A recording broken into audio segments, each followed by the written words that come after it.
ওরে আমার শহরের শৌখিন নবাব, গাড়ি চালানো শিখছিস না কি রেসিং করতেছিস? আমার সবগুলো দুধ তুই মাটিতে মিশাই দিলি। এই কুড়িয়ে চিৎকার করবে না তো। রাস্তা কি তোমার বাপের? সামনে থেকে সরতে পারো না?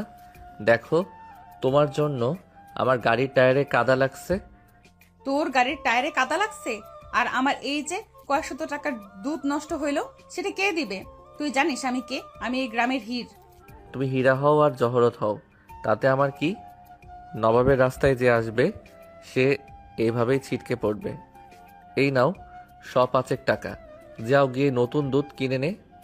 মাঠের মাঝখান দিয়ে পিচ ঢালা সরু রাস্তা, আকাশ পরিষ্কার কিন্তু বাতাসের মধ্যে একটা টেনশন আছে, কারণ ওই রাস্তা দিয়ে নিজের দামি শৌখিন জিপ গাড়ি নিয়ে ধুলো উড়িয়ে আসছিল আমাদের হিরো নবাব। পরনে দামি পাঞ্জাবি, চোখে কালো চশমা, আর ভাবটা এমন যেন পুরো এলাকা ওর পকেটে। অন্যদিকে আমাদের নায়িকা হীর সাইকেল চালিয়ে আসছিল। সাইকেলের পেছনে দুধের বড় বড় দুটো ক্যান বাঁধা ছিল। হীরের মনে সুখে গান গাইতে গাইতে আসছিল। এমন সময় নবাবের জিপটা একদম হীরের সাইকেলের গা ঘেঁষে ভো ভো করে বেরিয়ে গেল। হীর ভয় পেয়ে সাইকেল সামলাতে না পেয়ে সরাসরি গিয়ে পড়ল পাশের কাদার গর্তে। আর সাথে সাথে দুধের ক্যান উল্টে সব দুধ একদম মাটির সাথে মিশে সাদা হয়ে গেল। হীর কাদামাখা অবস্থায় উঠে দাঁড়িয়ে চিৎকার শুরু করলো। নবাবের গাড়ি থামিয়ে বীরের মতো নেমে এলো। তারপর ঝগড়া শুরু হলো দুজনের। এরপর নবাব পকেট থেকে নোট বের করে হীরের দিকে ছুঁড়ে মারল। এটাই ছিল ওর বড় ভুল। হীর টাকাটা নিল না, বরং সে রাস্তা থেকে একদলা কাদা হাতে নিল। টাকা দিয়ে সব কেনা যায় না রে নবাব, তুই আমার ক্ষতি করছিস, এখন তার সাজা পাবি। বলা মাত্রই হীর সেই কাদা সজোরে মারল নবাবের ধবধবে সাদা পাঞ্জাবির উপর। নবাবের শখের পাঞ্জাবি এখন কাদায় রঙে রঙিন। নবাব হতভম্ব হয়ে যায়।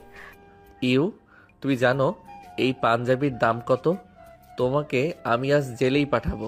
পাঠা না, দেখি কার কত জোর। তুই যদি নবাব হস তবে আমি এই গ্রামের হীরা, তোকে সোজা করে তবেই আমি ছাড়বো। নবাব রাগে কাঁপতে কাঁপতে নিজের গাড়িতে গিয়ে বসলো। মনে মনে প্রতিজ্ঞা করলো এই মেয়েতে সে যেভাবেই হোক ভাঙবে। আর হিরো মনে মনে ঠিক করলো এই শহরের বাবুটাকে সে আচ্ছা করে শিক্ষা দেবে। নবাব বাড়িতে ফিরতেই তার মা যাকে সবাই খুব ভয় পায় দেখে সে গম্ভীর মুখে বসে আছে। নবাব, পাঞ্জাবের এই অবস্থা কেন? আবার কার সাথে মারপিট করে এলি? মা, একটা জঙ্গলি মেয়ের সাথে দেখা হয়েছে, তার এত সাহস যে আমার গায়ে কাদা ছিটিয়েছে।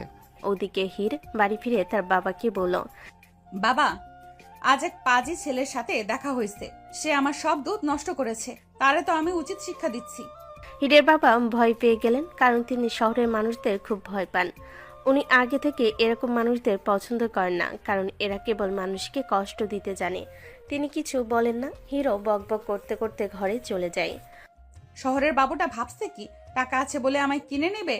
ওর পাঞ্জাবিতে কাদা মেখেছি, এবার দেখা হলে মুখে চুনকালি মাখিয়ে দেব। নবাব এসেছে গ্রামে তার নানু বাড়িতে বেড়াতে। পরদিন সকালে নবাব সকালে মেজাজ ঠান্ডা করতে দিঘির পাড়ে হাঁটতে বেরিয়েছে। পরনে দামি ট্রাউজার আর ব্যান্ডের টি শার্ট। হঠাৎ সে দেখলো হীর সেখানে দাঁড়িয়ে তার গরুকে গোসল করাচ্ছে। দিঘির টলটলে পানি হীরের গরুটা একদম ঘোলা করে ফেলছে। নবাব নাক চেপে ধরে। এই যে জঙ্গলি মেয়ে, এই দিঘির পানিটা কি তোমার বাপের সম্পত্তি? দেখছো না গ্রামের মানুষ এখান থেকে পানি নেয়? তোমার ওই নোংরা গরুকে এখানে গোসল করাচ্ছ কেন?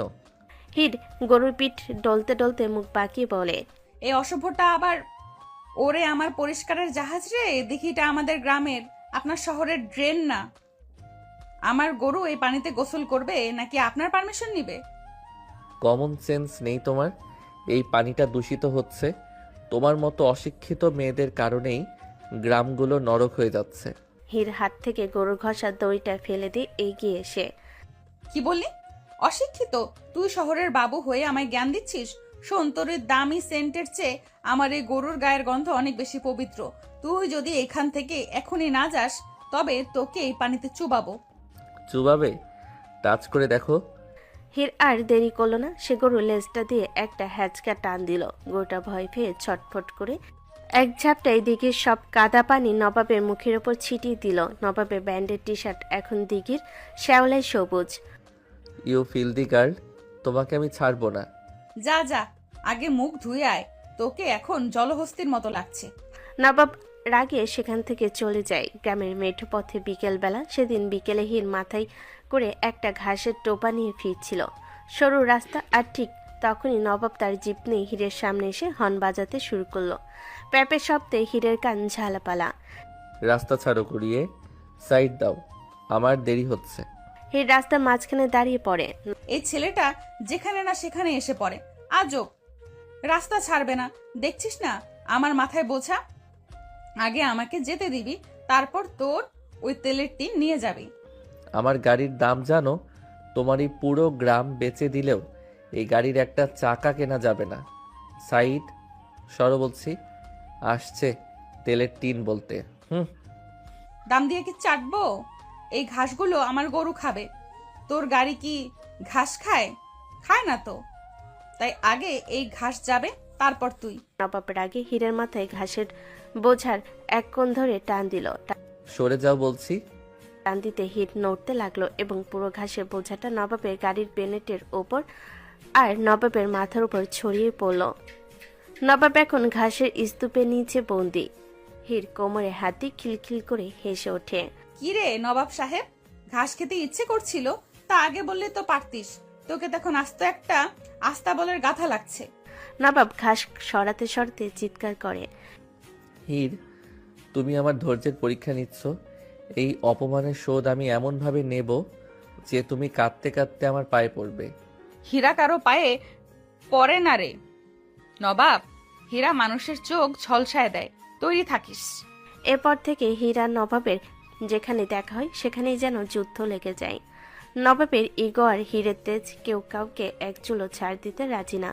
গ্রামের মানুষ অবাক হয়ে দেখে শহরের নবাব আর গ্রামের হীরা একে অপরকে সহ্য করতে পারছে না, আবার টক্কর না দিয়েও থাকতে পারছে না। নবাব আর হীরের মধ্যে যুদ্ধটা এখন আর শুধু তাদের দুজনের মধ্যে সীমাবদ্ধ নেই। নবাব তার শহরের আড্ডার সঙ্গী বিশালকে নিয়ে এসেছে তার এই গ্রাম্য মিশন সফল করতে, আর হিরো কম যায় না। তার ছায়াসঙ্গী এবং গ্রামের টানপিটে মেয়ে ঝুমুরকে নিয়ে সে তৈরি। এবার ঝগড়াটা হলো গ্রামের পুরনো বটতলার হাটে। নবাব এক বিশাল ঝকঝকে পাঞ্জাবি পরে হাটের মাঝখানে দাঁড়িয়েছিল। নবাবের হাতে একটা দামি আইফোন। সে বিশালকে গ্রামের উন্নত পরিবেশ নিয়ে ব্যঙ্গ করছিল। ঠিক তখনই হীর আর ঝুমুর দুটো ঝুড়ি ভর্তি সবজি নিয়ে ওদিক দিয়েই যাচ্ছিল। নবাব বিশালকে উদ্দেশ্য করে জোরে জোরে বলে, দেখলি বিশাল, এইসব বাজারে মানুষ কেনাকাটা করে কিভাবে? চারদিকে মাছি আর এই জঙ্গলিদের চিৎকার, আমার তো নিঃশ্বাস নিতেও কষ্ট হচ্ছে। ঠিকই বলছিস নবাব, এখানেও তো দেখছি মানুষের চেয়ে গবাদি পশুর সংখ্যাই বেশি। আর এই যে মেয়েরা মাথায় ঝরে নিয়ে ঘুরছে, এদের তো মনে হয় জন্মের পর থেকে একবারও পালানো নেওয়া হয়নি। হীর আর ঝুমুর দাঁড়িয়ে পড়ল। হীরের চোখে আগুন আর ঝুমুর তার কোমরে হাত দিয়ে তৈরি। ওরে আমার পার্সোনাল সাহেব রে, তোদের ওই শহরের এসি রুমে বসে শরীরটা তো সাদা ফ্যাকাশে হয়ে গেছে। তোদের মতো বাবুরা যদি এই গ্রামেই না হাটে আসতিস, তবে এই গ্রামের বাতাসটা অন্তত শুদ্ধ থাকতো। ঠিক বলেছিস হির, এই যে চশমা পরা কালু, তুই তো দেখি রোদ লাগলেই গলে যাবি। এখানেই আছিস কেন রে? যা গিয়ে মায়ের কোলে বসে দুধ খা। এই মেয়ে, মুখ সামলে কথা বলো। তোমরা জানো আমরা কারা? আমাদের 1 মাসের হাত খরচ দিয়ে তোমাদের এই পুরো বাজার কিনে নেওয়া যাবে। টাকার গরম দেখাস না নবাবের চামচা। টাকা দিয়ে কি পচা কলিজা পাল্টানো যায়? নবাব সাহেব, আপনি আপনার এই বন্ধুকে শিখিয়ে দেবেন যে হীরের এলাকায় এসে দাদাগিরি চলে না। নবাব হীরের দিকে এক পা এগিয়ে আসে। দাদাগিরি আমরা করি না হীর, আমরা রাজত্ব করি। তোমার এই গ্রাম্য জেদটা বড্ড বেশি বেড়ে গেছে। তুমি কি চাও আমি তোমার এই সবজির ঝুড়িটা এখানেই উল্টে দেই? হাত দিয়ে দেখ না নবাব, তোর ওই ফর্সা হাত যদি আমি কালো না করেছি তবে আমার নামও হীরা না। ঝুমুর নবাবের বন্ধুর দিকে তাকিয়ে বলে, আর তুই সন্ধ্যে লিকলিকে শহরবাসী, নবাবের পাশে থেকে বেশি ফটর ফটর করিস না। এক চর দিলে তোর ওই চশমা দিঘির ওপারে গিয়ে পড়বে। নবাব, এই জঙ্গলি মেয়েগুলো তো দেখে আমাদের গায়ে হাত তুলবে। এদের শিক্ষা দেওয়া দরকার। শিক্ষা তো দেবই বিশাল। হীর, তুমি কি ভেবেছ তুমি সব সময় জিতে যাবে? তোমার এই অহংকার একদিন গুড়িয়ে দেব। অহংকার কেনা যায় না রে নবাব, না গুড়িয়ে দেওয়া যায়। অহংকার জয় করতে হয়। তুই তো কেবল টাকা ছুটতে জানিস, মানুষের মন বুঝবি কি করে? যা তোরা, তোদের ওই ধোয়া ওঠা শহরে ফিরে যা। আমাদের মাটির মানুষ তোদের সহ্য করতে পারছে না। নবাব আর হীরের এই ঝগড়া যখন তুঙ্গে, তখন হাটের সব মানুষ গোল হয়ে দাঁড়িয়ে মজা দেখছিল। নবাব রাগে গজগজ করতে করতে বিশালের হাত ধরে টেনে নিয়ে গেল, কারণ সে বুঝতে পারল হীরার ঝুমুরের মুখে তোড়ে সে পেরে উঠবে না। নবাব গাড়িতে ফিরে গিয়ে বিশালকে বলল, বিশাল, এই মেয়েটার তেজ ভাঙতে হলে আমাকে অন্য কিছু করতে হবে। ও শুধু ঝগড়াই বোঝে। এবার আমি ওকে এমন এক খেলায় হারাবো যে ও কথা বলে ভুলে যাবে। ঝুমুরও হীরকে হাসতে হাসতে বলল, দেখছিস হির, শহরে নবাবের হাওয়া বের করে দিছি, তবে মনে হয় ছেলেটা সহজে ছাড়বে না। হীর মুচকি হেসে বলল, ছাড়লে তো লড়াইয়ে মজাই থাকবে না ঝুমুর। নবাবকে এখনো হীরা চেনা বাকি আছে। ঝগড়াটা এখন আর ব্যক্তিগত নয়, এটা এখন গ্রাম বনাম শহরের ইগোর লড়াই হয়ে দাঁড়িয়েছে। বন্ধুদের যোগ হওয়ায় পাল্টাপাল্টি বাক্যবান আরও ধারালো হয়েছে। এরপর বিকেলে নবাব রাস্তায় হাঁটছিল। পথে নবাব দেখলো একজন টাটকা চিতল মাছ নিয়ে বসে আছে। নবাবের দাদি চিতল মাছ খুব পছন্দ করেন, যদিও তিনি এখন বাসায় নেই। নবাব নেমে গেল তার দাদির জন্য টাটকা চিতল মাছ কিনতে। সে যখন একটা বড় মাছ পছন্দ করলো, ঠিক তখনই হিরো সেখানে উদয় হলো। ও ভাই মাছওয়ালা, এই মাছটা আমার, দাম কত? নবাব সানগ্লাসটা নাকের ওপর নামিয়ে বলে, এক্সকিউজ মি, মাছটা আমি আগে দেখেছি। ভাই, এই নিন 500 টাকা বেশি। মাছটা আমার গাড়িতে তুলে দিন। ওরে আমার টাকার কুমির রে, টাকা থাকলেই কি সব আপনার? মাছটা আমি আগেই হাত দিছি। ভাই ওনার টাকা নিয়েন না, এই মাছ আমার ছোট ভাইটা খুব পছন্দ করে। আপনি কি মানুষ নাকি রোবট? সবখানে টাকা দেখান কেন? দেখো বে, তর পাবে না একদম। এই মাছটা আমার দাদি খাবে। শহরের মানুষ আমরা, কোয়ালিটি বুঝি।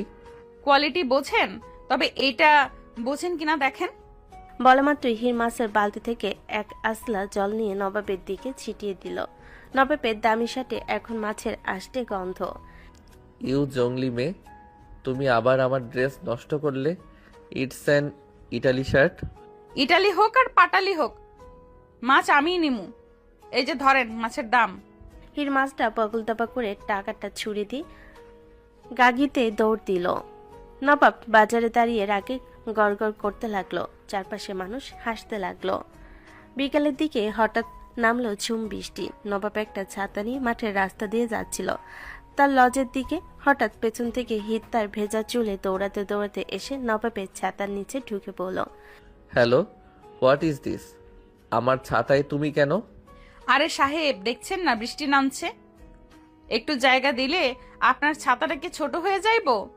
শহরের মানুষের মন কি কৃপণ হয় নাকি? অসহ্য। আমার পার্সোনাল স্পেস বলতে কিছু নেই।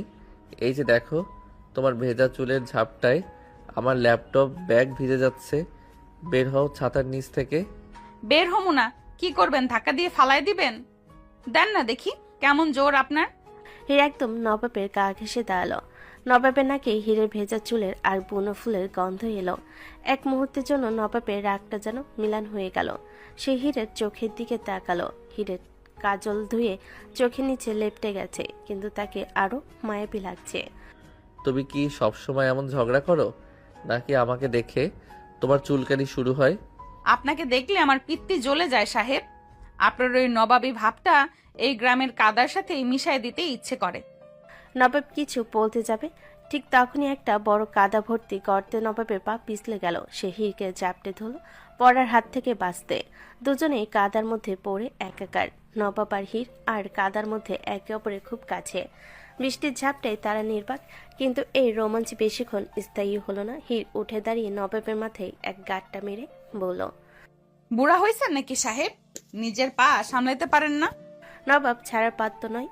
সে হিরের ওড়না ধরে টান দিল, কিন্তু হির জানতো না তার বাড়িতে বড় বিপদ ঘনিয়ে আসছে। হিরের বাবা অভাবের কারণে গ্রামের এক কুটিল মাতব্বরের ছেলের সাথে তার বিয়ে ঠিক করে ফেলেছেন।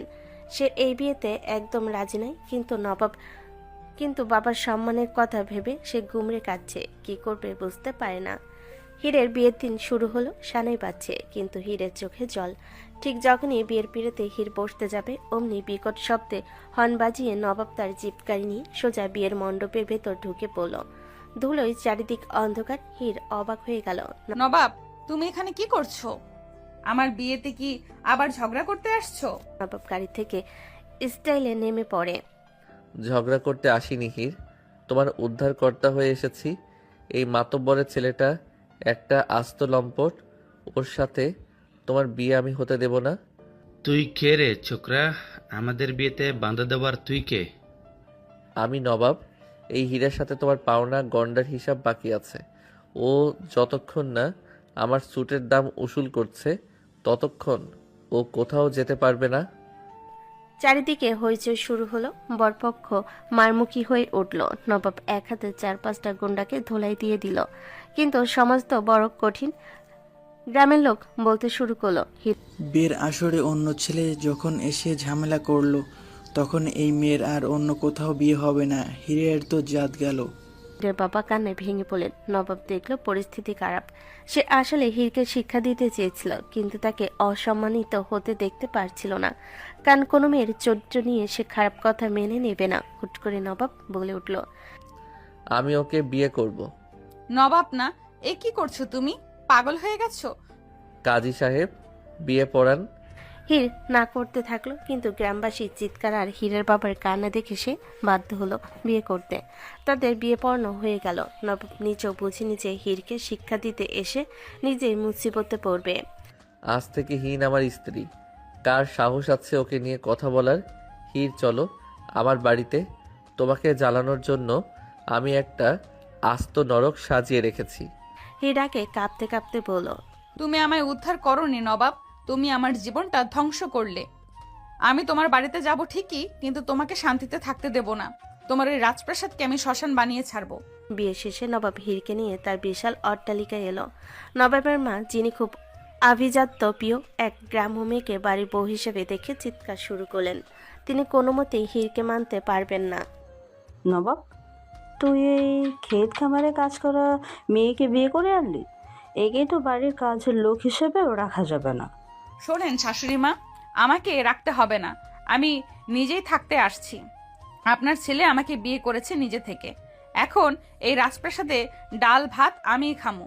আর আপনার এই সাজানো গোছানো ঘর যদি আমি কয়েকদিনে ওলটপালট না করছি, তবে আমার নামও হীর না। নবাব নিজের ঘরে গিয়ে মাথায় হাত দিয়ে বসলো। সে ভেবেছিল হীরকে জব্দ করবে, কিন্তু সে তো এক আস্ত জ্যান্ত আগ্নেয়গিরি নিয়ে ঘরে ঢুকেছে। নবাবের মা হাই হাই করতে থাকলো। আমি উপরে যাচ্ছি শাশুড়ি মা, আমাকে বিরক্ত করবেন না। খাবার পাঠিয়ে দিবেন। আর হ্যাঁ, আমার বরের ঘরটাই তো আমার ঘর, সে আমি খুঁজে নেব। আপনাদের কারো চিন্তা করতে হবে না। তুমিও এসো বর। হীর উপরে ধপধপ করে হেঁটে চলে যায়। পেছনে ফিরে মুচকি হাসে নবাব। তখন হাঁ করে থাকে। নবাবের চেয়েও যে এই মেয়ে বেশি চালাক তা সে বুঝতে পারেনি। নবাবের মার চোখ তখন কপালে। কী রে নবাব, এইসব কি? হ্যাঁ, কিসের বিয়ে, কিসের বউ? আমি মানি না এসব। তোর বিয়ে করার ইচ্ছে হলে আমাকে বলতি, মেয়ের অভাব ছিল? তুই একটা গ্রামের ক্ষেত মেয়েকে শেষমেশ আমি ভাবতেই পারছি না। ওহ মা, এখন তুমি আবার শুরু করো না। আমি নিজেই বুঝিনি কি থেকে কি হলো। এখন আসি, একটা ঘুম দেই, কাল সকালে চলে যাব। নবাব উপরে চলে যায়। নবাবের মা মাথায় হাত দেয়। হায় খোদা, কি হচ্ছে এসব? কিসের বউ? কেমন বউ? মগের মুল্লুক নাকি?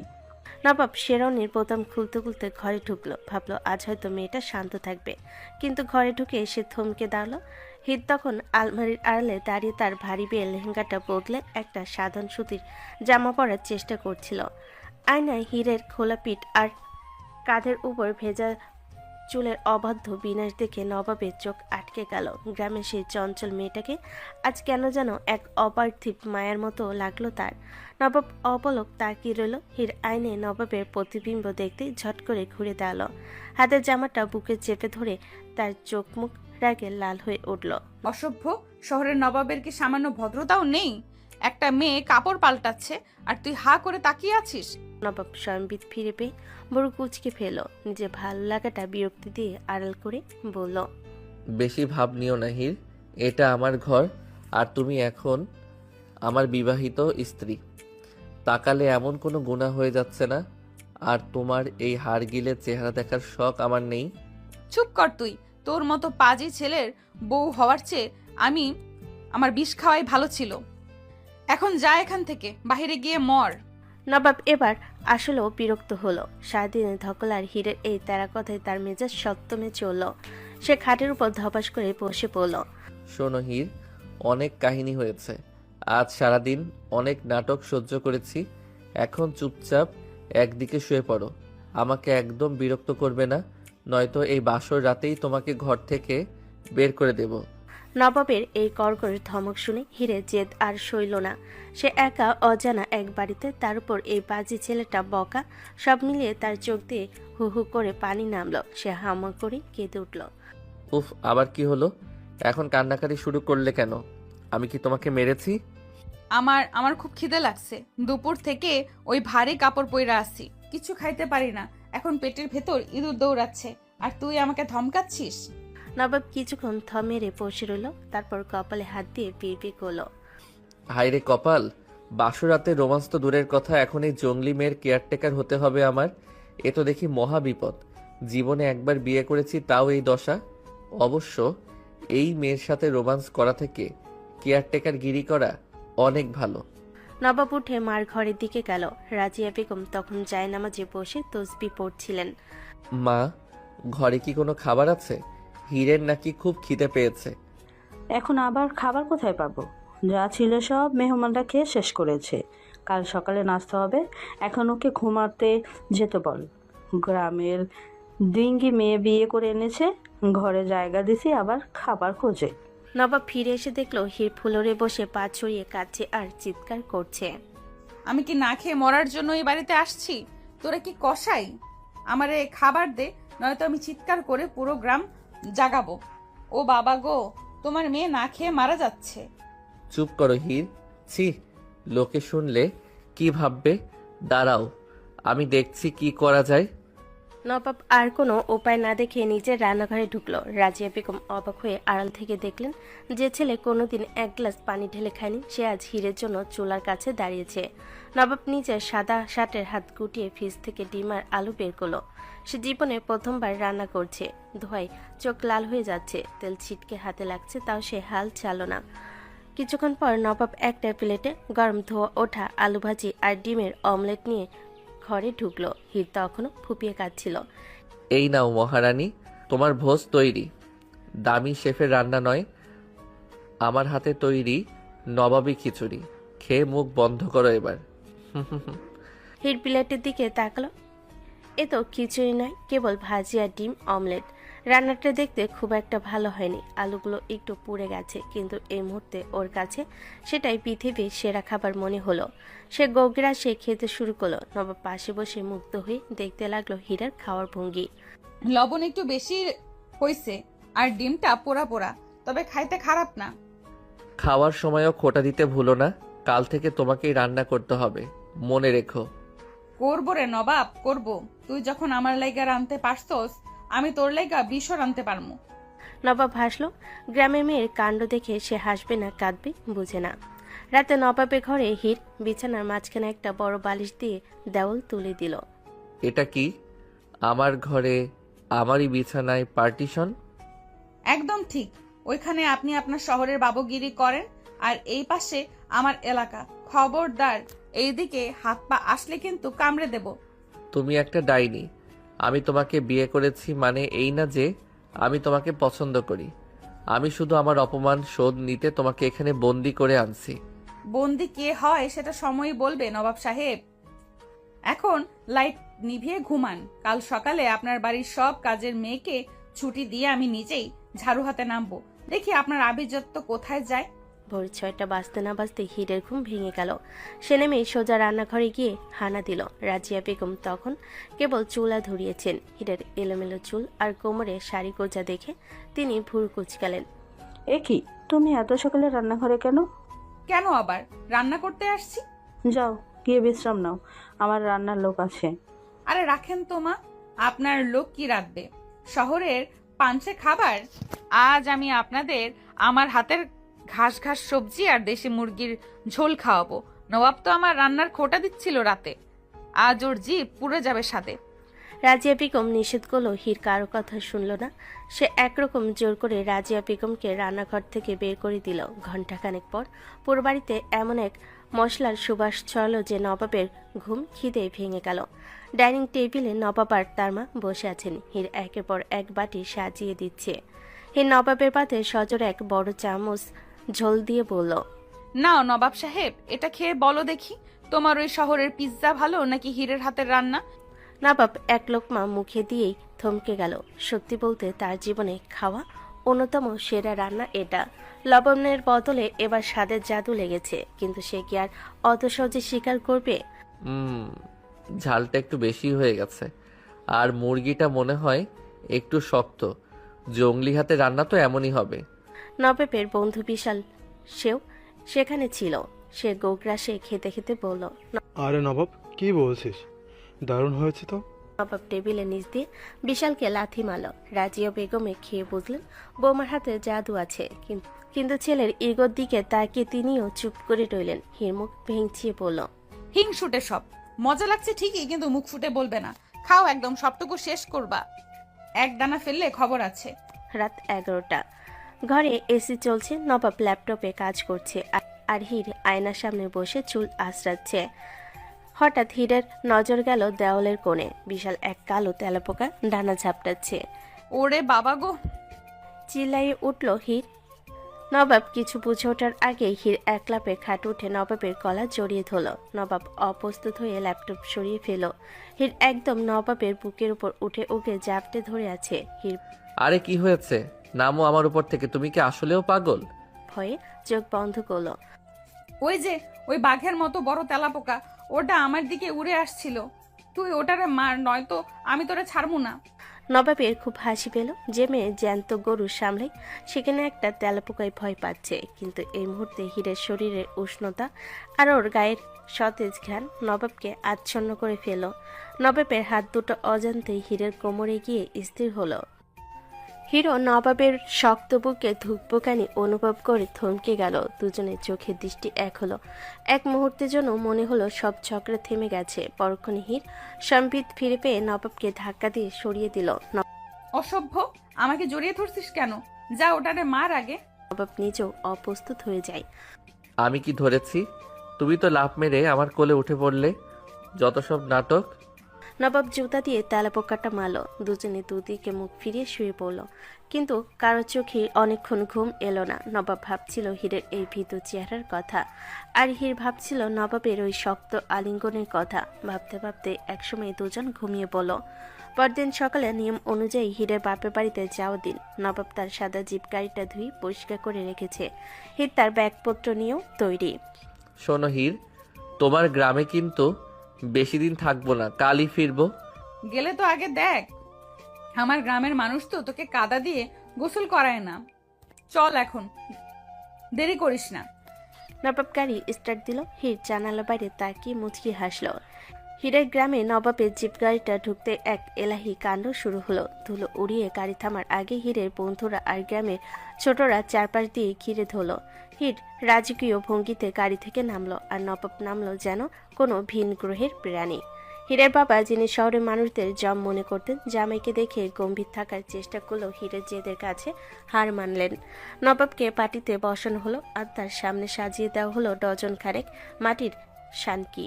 হীরের বান্ধবীরা, বিশেষ করে ঝুমুর, নবাবকে ঘিরে ধরেছে। নবাবের পরনে দামি শার্ট, কিন্তু তাকে বসতে হয়েছে হীরের বাড়ির উঠোনে পিড়িতে। কি নবাব সাহেব, আমাদের গ্রামের গরম সহ্য হচ্ছে তো, নাকি পাখা দিয়ে বাতাস করব? আরে ঝুমুর, নবাব সাহেব তো শহরের এসি ছাড়া নিঃশ্বাস নিতে পারে না। দাঁড়াও আগে, ওরে বড় এক বাটি তালের রস খাওয়াই। হীর এক বড় কাঁসার গ্লাস ভর্তি তালের রস নবাবের সামনে ধরল। নবাব ওটার গন্ধ শুকেই নাক সিটকালো। হীর, আমি এসব খাই না। কোনো ফ্রেশ জুস নেই? ফ্রেশ জুস তোমারে আমি দিচ্ছি। খবরদার নবাব, বাবা নিজের হাতে এটা বানাইছে। এক ঢোকো যদি বাকি রাখো, তবে আজকে তোরে আমি এই উঠানে ঘুমাতে দিব না।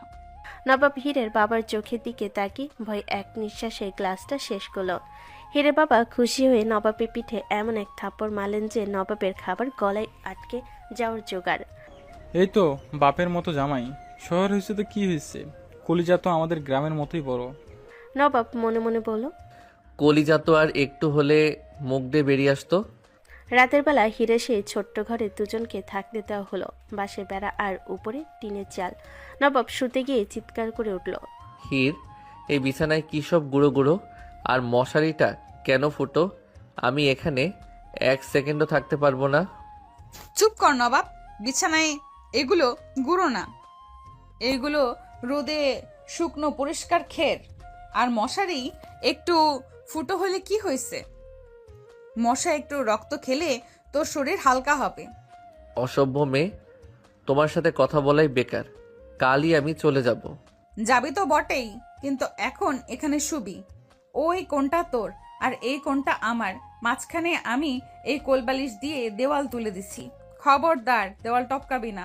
নবাব গরমে ঘামছিল আর বারবার হাত দিয়ে মশা তাড়াচ্ছিল। হির নবাবের এই ছটফটানি দেখে হাসতে হাসতে বিছানায় গড়াগড়ি দিচ্ছিল। হাসছো কেন? তোমার এই গ্রাম্য পরিবেশে মানুষ থাকে কি করে? দেখো, আমার হাতে অলরেডি মশা কামড়ে ফুলে গেছে। আহারে নবাব, কচি হাত, নবাবের কচি হাত। মশাও দেখি তোর প্রেমে পড়ে গেছে। নে, আমার হাত পাখা দিয়ে একটু বাতাস করছি, এখন শান্তিতে ঘুমাতো। হির যখন হাত পাখা দিয়ে নবাবকে বাতাস করতে শুরু করলো, নবাবের মেজাজটা হুট করে ঠান্ডা হয়ে গেল। বাতাসের সাথে হিরের গায়ে সেই চেনা সতেজ ঘ্রাণটা নবাবের নাকে লাগছিল। ঝগড়া করতে করতে দুজনেই ক্লান্ত হয়ে পড়ল। সারা রাতে টিনের চালে টিপ টিপ করে বৃষ্টি শুরু হলো। বৃষ্টি নামতে ঘরের ভেতরটা ঠান্ডা হয়ে গেল। নবাব গভীর ঘুমে আচ্ছন্ন। হিরের মশারিটা ঠিক না থাকায় এক ঝাঁক মশা ওকে আক্রমণ করেছিল। ঘুমের ঘরে হির মশা তাড়াতে গিয়ে নবাবের একদম কাছে চলে এলো।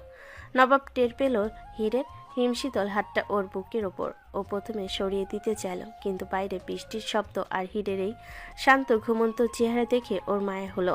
নবাব হিরের গায়ের উপর চাদরটা ঠিক করে টেনে দিল এবং হিরের মাথাটা নিজের এক হাতের উপর টেনে নিল। হির ঘুমের মধ্যে নবাবকে জাপটে ধরল, যেন খুব নিরাপদ কোনো আশ্রয় পেয়েছে। নবাবের ঠোঁটে এক চিলতে হাসি ফুটল। সকালে ওঠার পর হয়তো আবার ঝগড়া হবে, কিন্তু এই মুহূর্তটা শুধুই ওদের। নবাব খুব সকালে পুকুর পাড়ে এসেছে দাঁত ব্রাশ করতে। সে খুব স্টাইল করে ব্রাশ করছে আর গান শুনছে। ঠিক তখনই হির এক কলসি জল নিয়ে পুকুর থেকে উঠে আসছিল। ওরে আমার শহরের মেম সাহেব, এই পুকুর পাড়ে দাঁড়িয়ে স্টাইল মারা হচ্ছে? সাইড দাও, কলসি নিয়ে যেতে হবে। নবাব বিরক্ত হয়ে ব্রাশ মুখ থেকে বের করে। নাম ধরে ডাকছো কেন? আমি তোমার ছোট ভাই নাকি? আর তুমি কি এই রাস্তার ট্রাফিক পুলিশ যে সাইড দিতে হবে? শোনো খোকন সোনা, বয়সে আমি তোমার বড় হই। তুমি এই গ্রামে কাল আসছো, আর আমি এই মাটিতে বড় হইছি। বড়দের সাথে কথা বলার সময় একটু আদব লেহাজ শেখো নাই? খোকন সোনা আমাকে? তোমার সাহস তো কম না। শোনো ঝিনুক, আমি শহরে নামি বিজনেসম্যান। সেখানে মানুষ আমার সামনে দাঁড়াতে ভয় পায়। শহর তোমার পকেটে রাখো, এখানে আমার কথাই শেষ কথা। এখন যদি চুপচাপ সরে না দাঁড়াও, তবে এই কলসির জল তোমার মাথায় ঢেলে তোমাকে গোসল করিয়ে দেব। নবাব সরল না। হিরো কথা রাখার মেয়ে। সে হাত ফসকে কলসির অর্ধেক জল নবাবের গায়ে ঢেলে দিল। নবাবের দামি টি শার্ট এখন ভিজে একাকার। ইউ, তুমি ইচ্ছে করে এটা করলে? আমি তোমাকে ছাড়বো না। বড়দের ওপর চিল্লাতে নাই ছোট ভাই, যাও গিয়ে কাপড় পাল্টাও। দুপুরবেলা নবাব মনে মনে ভাবল সে আজ হিরকে জব্দ করবে। সে চুপি চুপি হিরের জন্য রাখা শরবতের গ্লাসে এক গাদা তেতো ওষুধ মিশিয়ে দিল। কিন্তু হির ছিল নবাবের চেয়েও এক কাঠি সরেস। সে যখন নবাবকে খেতে দিল, তখন নবাবের ভাতের প্লেটের নিচে লুকিয়ে 1 ডজন কাঁচা লঙ্কা বাটা রেখে দিল। নবাব মনে মনে হাসছে, এখনই শরবতের গ্লাসটা নেবে আর মুখটা তেতো হয়ে যাবে। কিন্তু হির চালাকি করে গ্লাসটা নবাবের দিকে এগিয়ে দিল। শহর থেকে আসছো, অনেক কষ্ট করছো, নাও এই শরবতটা আগে তুমি খাও, ছোটদের আগে খাওয়াতে হয়। নবাব নিজের পাতা ফাঁদে নিজেই পড়ল। সে না বলতে পেরে এক চুমুক দিয়ে দেখল জীবনটাই তেতো হয়ে গেছে। তার উপর ভাত মুখে দিতে ঝালের চোটে কান দিয়ে ধোয়া বের হতে লাগলো। সে চিৎকার করে ওঠে, পানি, পানি দাও। উফ, তুমি আমাকে বিষ খাইয়েছো। আরে বিষ কেন হবে, তোমার মুখটা খুব তিতকুটে তো, তাই একটু ঝাল দিলাম যাতে মুখটা পরিষ্কার হয়। কেমন লাগছে খোকন বাবু? হীরের দাদি আর বাবা এসব দেখে হাসছেন। সে রাগে রাগে হিক্কা তুলতে তুলতে টেবিল ছেড়ে উঠে গেল। মনে মনে কসম খেলো এই সিনিয়রিটির দাপট সে চূর্ণ করবেই। এ কি, জামাই বাবা তো রেগে গেল, আর তোকে জিজ্ঞেস করতেও মনে নেই তোর শাশুড়ি এলো না? সব ঠিক আছে তো? বাবা ওসব আমার উপরে ছাড়ো, তোমার হিট থাকতে আবার কষ্ট কিসের? বিকেলে নবাব একা বসেছিল বট গাছের নিচে। তার মনটা খুব খারাপ। ঠিক তখনই হির এলো, তবে এবার তার হাতে কোনো লঙ্কা নেই, আছে এক টুকরো মিষ্টি। এই নাও, এটা মুখে দাও, ঝালটা কেটে যাবে। লাগবে না, তুমি আবার এতে কি মিশিয়েছো কে জানে। আরে গাধা, সব সময় কি ঝগড়া ভালো লাগে? তুমি ছোট তো, তাই একটু খেপালাম। নাও, খেয়ে দেখো। নবাব মিষ্টিটা নিল। হীরের হাতে ছোঁয়া লাগতে নবাবের শরীরের ভেতর কেমন একটা শিশিরানি হলো। সে হীরের দিকে তাকালো। পরন্ত বিকেলের রোদে হীরের মুখটা খুব স্নিগ্ধ লাগছে। তুমি সব সময় আমাকে ছোট কেন বলো? আমি কি বড় হতে পারি না? তুমি আমার থেকে 3 বছরের ছোট, আমি জানি সেটা। বড় হওয়ার তো বয়সের ব্যাপার না রে, মনের ব্যাপার। যেদিন তুমি এই গ্রামের মাটিতে ভালোবাসতে শিখবে, সেদিন বুঝবো তুমি বড় হয়েছো। হীর চলে গেল, কিন্তু নবাব অপলক দৃষ্টিতে ওর যাওয়ার পথের দিকে তাকিয়ে রইল। সে বুঝতে পারল না কেন হুট করে তার বুকের ভেতর ধকপকানি বেড়ে গেছে। গ্রামের বাড়িতে নবাবের কিছু বন্ধু শহর থেকে হঠাৎ করে চলে এসেছে। তারা সবাই আধুনিক, ইংরেজি বলা আর দামি পোশাকে অভ্যস্ত। নবাব তাদের পেয়ে বেশ খুশি হলো। হীরের জন্য এই দিনটি এক কঠিন পরীক্ষার দিন হয়ে দাঁড়ালো। নবাব তার বন্ধুদের সাথে আড্ডা দিচ্ছে, এমন সময় হিট ট্রেতে করে নাস্তা নিয়ে ঘরে ঢুকলো। তার পরনে একটা সাধারণ সুতির শাড়ি, চুলে তেল দিয়ে বিনুনি করা, একদম খাঁটি গ্রাম্য লোক। আরে নবাব, এটা কে রে? এই বাড়ির নতুন কাজের মেয়ে নাকি? বেশ তো গ্রামীণ কিউটনেস আছে। আরে না, দেখছিস না কেমন লুক দিচ্ছে? হয়তো এর সাথেই নবাবের বিয়ে হয়েছে। নবাব, তোর চয়েস কি এতই নিচে নেমে গেল? এই খ্যাত মেয়েটাকে তুই সহ্য করছিস কিভাবে? নবাব বন্ধুদের সামনে ছোট হতে চাইল না। বন্ধুদের আড্ডায় সে নিজেকে কুল দেখাতে চাইল। আরে ধুর, তোরা যা ভাবছিস তা না। ও তো জাস্ট গ্রামের একটা মেয়ে, আমার দাদির চেনা। আমি কি আর এর সাথে সিরিয়াস হতে পারি? তোরা তো জানিস আমার স্ট্যান্ডার্ড, আর ওসব বিয়েটে কিছু না। এসব কে মানে রে? আমি ওকে মন থেকে মেনে নেইনি, নিব না। হীর দরজার পাশে দাঁড়িয়েছিল। নবাবের মুখ থেকে স্ট্যান্ডার্ড আর গ্রামের মেয়ে কথাগুলো শুনে তার বুকের ভেতরটা হু হু করে উঠল। কেন যেন সে মনে মনে একটু হলেও নবাবকে জায়গা দিতে শুরু করেছিল। সে নবাব আজ তাকে বন্ধুদের সামনে তুচ্ছ করলো। হীর নাস্তার ট্রেটা সজোরে টেবিলের উপর রাখলো। চায়ের কাপগুলো ঝনঝন করে শব্দ করে উঠল। হীর বন্ধুদের দিকে তাকিয়ে বলে, শোনেন শহরের বাবুরা, আপনাদের স্ট্যান্ডার্ড হয়তো দামি কাপড়ে, কিন্তু আমাদের স্ট্যান্ডার্ড হলো মানুষের সম্মানে। আর নবাব সাহেব? নবাবের চোখের দিকে সরাসরি তাকালো। নবাবের চোখে তখন এক ধরনের অপরাধ বোধ। সে মাথা নিচু করে ফেলল। আপনি যে এত নিচু মনের মানুষ সেটা আগে জানলে আমি আপনার সাথে ঝগড়া করার সময়টাও নষ্ট করতাম না। বড়দের সম্মান করতে না পারুন, অন্তত মানুষ হিসেবে মানুষকে সম্মান দিতে শিখুন। হীরার এক মুহূর্ত সেখানে দাঁড়ালো না। সে আঁচল দিয়ে চোখ মুছতে মুছতে ঘর থেকে বেরিয়ে গেল। নবাব পেছন থেকে ডাকতে গিয়েও বন্ধুদের হাসাহাসি ভয়ে থেমে গেল, কিন্তু তার মনটা হু হু করে উঠল। সে অনুভব করলো হীরের চোখের ওই জলটুকু তার হৃদয়ে তীরের মতো ভিজছে। কেন যেন হীর ঘর থেকে বেরিয়ে সোজা পুকুর পাড়ে গিয়ে বসে রইল। তার চোখ দিয়ে অনবরত জল পড়ছে। সে নিজেকে নিজে প্রশ্ন করছে, কেন সে নবাবের মতো একটা অহংকারী ছেলেকে বিশ্বাস করতে গেল? কেন মনে হলো নবাব বদলে গেছে? আমি সত্যিই একটা গাধা। শহরের মানুষগুলো এমনই হয়, টাকা দিয়ে যেমন সবকিছু মাপে, ভালোবাসার সম্মানকেও তেমনি তুচ্ছ মনে করে। নবাব, আজ তুই আমার জাত নিয়ে কথা বললি, আমার গ্রাম নিয়ে কথা বললি। তুই তো মানুষই নস, তুই একটা পাথরের মূর্তি। ওদিকে নবাবের বন্ধুদের আড্ডা আর জমছে না। নবাব গ্লাস হাতে চুপচাপ বসে আছে। বন্ধুদের হাসি তামাশা এখন ওর কানে বিষের মতো লাগছে। কিরে নবাব, মন খারাপ? ওই গ্রাম্য মেয়েটা তো বেশ কড়া কড়া কথা শুনিয়ে দিল। চল আমরা ঢাকা ফিরে যাই, এই পরিবেশে থাকা আসলেও টাফ। চুপ কর বিশাল, অনেক হয়েছে।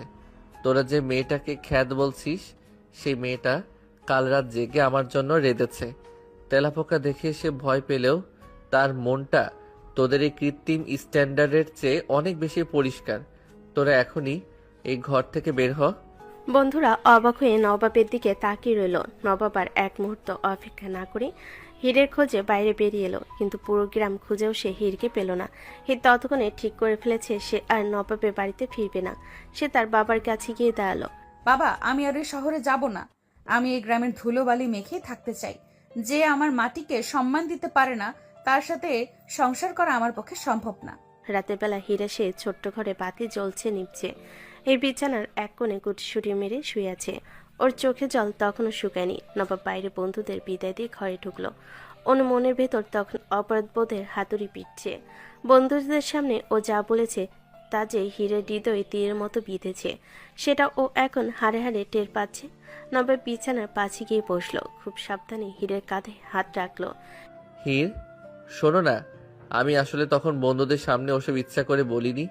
মানে ওরা তো একটু মডার্ন, তাই সিনিয়রিটি দেখাতে গিয়ে। হীর ঝট করে উঠে বসলো। ওর চোখে চাহনি দেখে নবাবের পিলে চমকে গেল। ওরে আমার সিনিয়রিটির জাহাজ! শহরের বন্ধুদের সামনে স্ট্যাটাস রাখতে আমাকে খ্যাত বললি, আর এখন অন্ধকারে ক্ষমতা চাইতে আসছিস? তুই কি ভাবছিস আমি তোর এই টাকার তোরা আর ম্যাকি সরিতে গলে যাব? আরে বাবা, আমি তো ইমপ্রুভ করার ট্রাই করছি। একজন মানুষ ক্ষমা চাইতে এসেছে, তাকে এভাবে ইনসাল্ট করছো কেন? ইনসাল্ট? তুই আমার গ্রামকে ইনসাল্ট করছিস, আমার বাবাকে ছোট করছিস। যা এখান থেকে, তোর এই সেন্ট মাখা শরীর আমার বিছানায় ঠেকাবি না। হীর নবাবকে এক ধাক্কা দিল। নবাব সামলাতে না পেরে মেঝেতে পড়ে যেতে যেত কোনো মতে নিজেকে সামলালো। নবাবের ইগো এবার ফনা তুলে দাঁড়ালো। এই লিমিট ক্রস করছো কিন্তু। আমি ভাবলাম তুমি হয়তো একটু বুঝবে, কিন্তু তুমি তো আস্ত একটা আনকালচার্ড মেয়ে। কার কাছে ক্ষমা চাইতে এসেছি আমি? জঙ্গলি তো জঙ্গলি হয়। সারা জীবন এই কাদা আর গোবরের সাথেই থেকো তুমি। কি বললি? আমি জঙ্গলি? দাঁড়া, দেখাচ্ছে জঙ্গলি কারে বলে। বলা মাত্রই হীর তার মাথায় নিচে তুলোর শক্ত বালিশটা নিয়ে নবাবের মুখে সজোরে মারল। নবাব অপ্রস্তুত ছিল। বালিশে বাড়ি খেয়ে তার চশমা উড়ে গেল। ইউ, বালিশ দিয়ে মারলে আমাকে? এই নাও। নবাব অন্য বালিশটা তুলে নিয়ে হীরের মাথায় মারল। শুরু হলো দুজনেরই বালিশ যুদ্ধ। তুলো উঠছে ঘরের ভেতর, যেন ধুলোর ঝড় উঠেছে। হীর বিছানা থেকে নেমে নবাবকে মারতে গেল, আর নবাব ওকে ঠেকাতে গিয়ে হীরের অন্যায় পা জড়িয়ে গেল। দুজনে একসাথে বিছানার উপর পড়ে গেল। নবাব নিচে আর হীর একদম তার উপরে। হীরের এলোমেলো চুলগুলো নবাবের মুখে এসে পড়েছে। ঘামের আর বুনো ফুলের এক তীব্র নেশাময়ী গন্ধ নবাবের নাকে লাগে। হীরের রাগী চোখ দুটো এখন নবাবের চোখে খুব কাছে। দুজনে দ্রুত হৃদস্পন্দন যেন একে অপরের কানে বাজছে। হীরের ঠোঁট দুটো রাগে কাঁপছে, নাকি অন্য কোনো শিহরণে বোঝা দেয়। এক অদ্ভুত নিস্তব্ধতা আর রোমাঞ্চকর বিদ্যুৎ খেলে গেল ঘরের পরিবেশে। নবাব হীরের কোমরে হাত রেখে ওকে একটু নিজের দিকে টেনে নিল। হীরার নিঃশ্বাস নবাবের গলায় গরম বাতাসের মতো লাগছে। ঠিক সেই মুহূর্তে খটখট। বাইরে হীরের বাবা কাশির শব্দ আর দরজায় টোকা। দুজনে যেন আকাশ থেকে পড়ল। হীর ঝটপট নবাবের উপর থেকে সরে গিয়ে ওনা ঠিক করলো। নবাব হাঁপাতে হাঁপাতে উঠে বসলো। বাবা নবাব, ঘুমাবো নাই? একটু বাইরে আসবা? নবাব দরজা খুলো। হীরের বাবা অন্ধকার উঠোনে দাঁড়িয়ে আছেন। তার মুখটা খুব মলিন। বাবা, আমার তো টাকা পয়সা নাই। এই হীরা আমার মা মরা মেয়ে। ওর মা যখন মারা যায় ও তখন খুব ছোট। আমি ওকে বাবা মা দুই হয়ে বড় করছি। ও একটু তেরা, একটু রাগ বেশি, কিন্তু ওর মনটা কাচের মতো পরিষ্কার। ওরে তুমি কষ্ট দিও না বাবা, ও বড় ভালো মেয়ে। বাবার এই সহজ সরল কথাগুলো নবাবের কলিজায় গিয়ে লাগলো। নবাবের গলা ধরে এলো। সে কোনো মতে বলল, চাচা, আপনি চিন্তা করবেন না, আমি আছি তো। হীরের বাবা চলে গেলেন। নবাব ঘরে ফিরে দেখলো হীর উল্টো দিকে মুখ ফিরিয়ে শুয়ে আছে, কিন্তু ওর কাঁধ কাঁপছে। ও নিঃশব্দে কাঁদছে। নবাব আর ঝগড়া করলো না। সে নিঃশব্দে হীরের পাশে গিয়ে শুয়ে পড়ল। দুজনের বালিশে সেই দেওয়ালটা সরিয়ে দিয়েছে আজ। নবাব ভাবছে, এই মেয়েটা কি সত্যি জঙ্গলি, নাকি আমি ওকে চিনতে ভুল করেছি? আর হীর ভাবছে, নবাব কি শুধু আমাকে করুণা করছে, নাকি ওর ওই পাথুরে মনে সত্যি একটু মায়া জন্মেছে? দুজনের মাঝখানে এখন আর রাগ নেই, আছে এক বুক না বলা কথা আর বৃষ্টির টিপ টিপ শব্দ। ভাবতে ভাবতে দুজনে কখন যে ঘুমিয়ে পড়ল তার নিজেরাও জানে না। সকালবেলায় রোদটা টিনের চাল ভেদ করে সরাসরি নবাবের মুখে পড়ল। নবাব চোখ কসলাতে কসলাতে উঠে দেখল তার পাশে হীর নেই। হুট করে তার কাল রাতের কথা মনে পড়ে গেল। সেই বালিশ যুদ্ধ, হীরের উপর পড়ে যাওয়া, আর হীরের বাবা সেই করুণ অনুরোধ। নবাবের বুকের ভেতরটা কেমন যেন চিনচিন করে উঠল। সে ঘর থেকে বেরিয়ে দেখল হির উঠোনে কলপারে বসে নিজের শাড়ির আঁচল কোমরে গুজে নবাবে সেই কাদামাখা পাঞ্জাবিটা ধুয়ে ফেনা তুলে ফেলেছে। নবাবকে দেখে হির মুখটা একটু বাঁকিয়ে পড়ল। ওরে আমার নবাব সাহেব, ঘুম ভাঙলো? এই নাও তোমার 7 রাজার ধন ইটালি পাঞ্জাবি ধুইয়া দিছি, এখন রোদে শুকাইলে আয়রন করে নিও। আর শোনো, শহরে গিয়ে যেন আবার আমার বদনাম কইরো না। নবাব মুচকি এসে পাঞ্জাবিটার দিকে তাকিয়ে বলে, হির তুমি সত্যি অদ্ভুত হীর। কাল রাতে অত ঝগড়া করলে আর সকালে উঠে আমার জামা ধুয়ে দিচ্ছ, এটাকে কি আমি তোমার ভালোবাসা হিসেবে ধরে নেব? হাতের সাবানে ফেনা নবাবের দিকে ছিটিয়ে দিয়ে বলে, একদম না, আমি ধুইছি যাতে তোমার ওই কুঞ্জুস মা বলতে না পারে যে হীরের বাপের বাড়িতে গিয়ে জামা নষ্ট হয়েছে। ভালোবাসা পকেটে রাখো। নবাব হাসলো। ও বুঝতে পারছে হীরের এই রুক্ষ আবরণের নিচে একটা নরম মন আছে, কিন্তু রোমাঞ্চ বেশিক্ষণ স্থায়ী হলো না। নবাবের ফোন বেজে উঠল, ওর মায়ের কল। নবাব, অনেক হয়েছে, এবার ফিরে আয়। বাড়িতে তোর জন্য একটা বড় সারপ্রাইজ আছে, আর ওই মেয়েকে সাথে নিয়ে আসিস। ওর সাথে আমার কিছু জরুরি হিসাব বাকি আছে। নবাবের মা রাজিয়া বেগমের গলার স্বর শুনে নবাব বুঝলো বাড়িতে গেলে ঝড় উঠবে। শহরের দিকে জিপ গাড়ি ছুটছে। হির জানালার বাইরে তাকিয়ে আছে। নবাব বারবার আর চোখে হিরকে দেখছে। হিরের কপাল একটা ঘামাচি হয়েছে। নবাবের ইচ্ছে করছে সেটা টিপে দিতে, কিন্তু সাহসে কোলাচ্ছে না। আচ্ছা হীর, তুমি কি শহরে গিয়ে একটু শান্ত থাকতে পারো না? মা কিন্তু তোমাকে মোটেও পছন্দ করছে না। একটু যদি বিনয়ী হতে। বিনয়ী মানে মাথা নিচু করে থাকবো? কখনো না। তোমার মা যদি আমাকে অপমান করে, আমি কোনার পা ধুয়ে দেব? শোনো নবাব, হীর কখনো বাঁকতে জানে না, শুধু ভাঙতে জানে। উফ, তুমি আস্ত একটা ডিনামাইট। তোমাকে নিয়ে সংসার করা মানেই হলো 24 ঘন্টা বোমার উপর বসে থাকা। বোমা যদি ফাটে তবে তোমার আভিজাত্যই আগে পূর্বে। সাবধানে থেকো নবাব সাহেব। শহরের অট্টালিকায় পা রাখতে দেখা গেল রাজিয়া বেগম সোফায় বসে আছেন, আর পাশে এক সুন্দরী মেয়ে বসে নবাবের মায়ের হাতে পায়ে মাসাজ করে দিচ্ছে। মেয়েটির নাম শায়লা, নবাবের ছোটবেলার বন্ধু এবং রাজিয়া বেগমের পছন্দের পারফেক্ট পুত্রবধূ। আয় নবাব, বস। দেখ, শায়লা এসেছে। তুই যাওয়ার পর ও কত যত্ন করেছে আমার। আর এই যে হির নাকি, তুমি তো দেখি আরো বেশি কালো হয়ে গেছো রোদে পুড়ে। যাও, রান্নাঘরে গিয়ে আমাদের জন্য চা করে আনো। হির স্থির হয়ে দাঁড়িয়ে রইল। সে শায়লার দিকে একবার তাকালো, আর রাজিয়া বেগমের দিকে একবার। শায়লা হিরের দিকে একটা তাচ্ছিল্যের হাসি দিল। আনছি, গ্রাম্য মেয়েদের দিয়ে চা না বানানোই ভালো। ওরা তো চায়ের মধ্যে চিনি নাকি লবণ দেয় তা ঠিক নেই। নবাব, কেমন আছো? নবাব অপ্রস্তুত হয়ে গেল। হির এবার কোমর বাঁধল। ওরে আমার মেম সাহেব, আপনার নখগুলো তো বেশ ধারালো দেখছি। তো আমার মা যদি আমাকে চা বানাতে বলে, আমি তো বানাবই। তবে নবাব সাহেব, আপনার বন্ধুর জন্য আমি স্পেশাল গ্রাম্য চা বানাবো, যা খেলে উনি ওনার মেকআপ ভুলে যাবেন। হির রান্নাঘরে গিয়ে এক গাদা আদা আর গোলমরিচ দিয়ে এমন এক কড়া চা বানালো যে শায়লা এক চুমুক দিয়ে কাশতে কাশতে সারা হয়ে গেল। ওছা ওছা, এটা কি চা নাকি গরম মশলা শরবত? এটা হলো শুদ্ধির চা। শহরের ভেজাল মানুষের ভেতরে অনেক ময়লা থাকে, তো তা একটু পরিষ্কার করে দিলাম। You beach! আন্টি, এখানে এজন্য এলাম। এই মেয়েটা অপমান করছে আর নবাব দেখছে। আমি থাকবো না, গেলাম। না, শোন শায়লা, শোন। নবাব দেখলে মেয়েটা চলে যেত। বেশ হয়েছে। মা, তুমি কেন ওকে আনতে গেলে? আগে জানতাম তুমি কোনো না কোনো নাটক করবে। দূর, ভালো লাগে না। কত দূরের পথ পাড়ি দিয়ে এলাম। আমি আসি, বিশ্রাম নেব। রাতের বেলা নবাব ঘরে ঢুকে দেখলো হির খুব গম্ভীর। সে ড্রেসিং টেবিলের সামনে বসে তার কানফুল খুলছে। নবাব হিরের পেছনে গিয়ে দাঁড়ালো। শায়লার সাথে অমন করলে কেন? ও তো মেহমান। মেহমান না তোমার হবু প্রেমিকা। আমি সব বুঝি নবাব। তোমার মা আমাকে তাড়ানোর জন্য এই মেয়েকে আনছে। তুমি কি চাও আমি চলে যাই? নবাব কিছু বলল না। বিছানায় গিয়ে শুয়ে পড়ে। হিরো মন খারাপ করে শুয়ে পড়ে। বিছানায় দুজন দু মেরুর মতো শুয়ে আছে। মাঝখানে সেই বরাবরের মতো বালিশ দেওয়াল। নবাবের মাথায় তখন শায়লার বলা কথাগুলো ঘুরছে, আর হীরের মাথায় ঘুরছে নবাবের নীরবতা। হীর হঠাৎ অন্ধকারের মধ্যে উঠে বসলো। ওর কণ্ঠস্বরটা এবার একটু ভারী। নবাব সাহেব, কই বললা না তো? আপনার মা আর আপনার ওই রংচঙা বান্ধবী তো আমাকে বিদায় করার জন্য উঠে পড়ে লাগছে। সত্যি কি চান আমি এই বাড়ি ছেড়ে চিরকালের মতো চলে যাই? নবাবের হার্টবিট এক মুহূর্তের জন্য থেমে গেল। সে উঠে বসলো। হীরের চোখের মনি দুটো চাঁদের আলোয় চিকচিক করছে। নবাবের খুব ইচ্ছে হলো হীরের হাতটা ধরে বলতে, তোমাকে ছাড়া এই ঘরটা আবার শ্মশান হয়ে যাবে। কিন্তু নবাবের সেই পূর্ণ ইগো আর আভিজাত্যের ভূত আবার মাথা চাড়া দিয়ে উঠল। আমি চাইলে কি তুমি থাকবে? তুমি তো নিজের জেদ ছাড়া আর কিছুই বোঝো না। আর মা যা করছেন সেটা তো তোমার ব্যবহারের কারণেই। তুমি যদি একটু নরম হতে। বুঝে গেছি, মানে আপনিও চান আমি চলে যাই।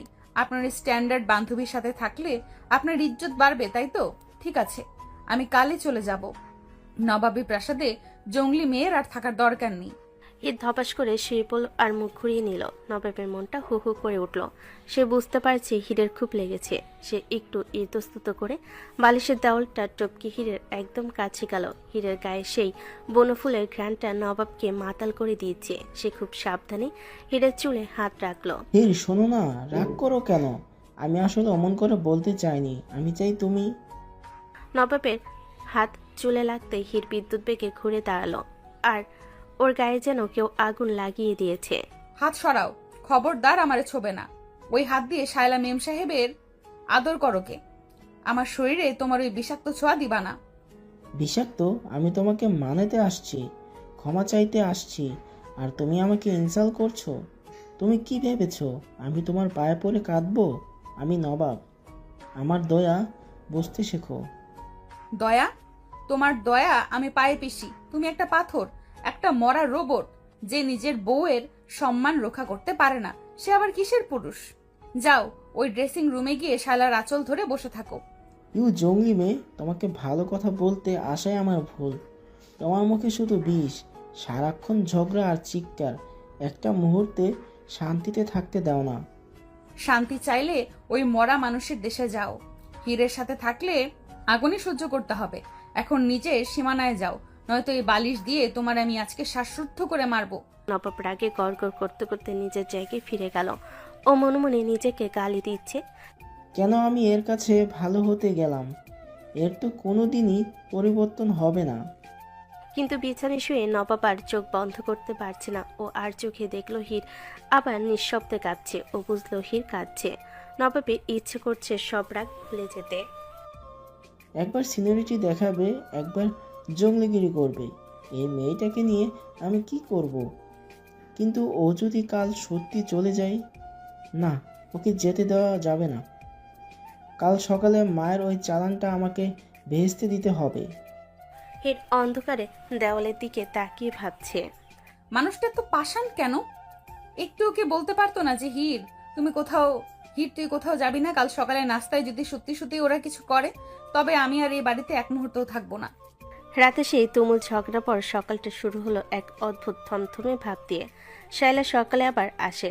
শায়লা নবাবের বন্ধু, আগেও তার এই বাড়িতে যাতায়াত ছিল। রাজিয়া বেগম আর শায়লা রান্নাঘরে ফিসফিস করছিল।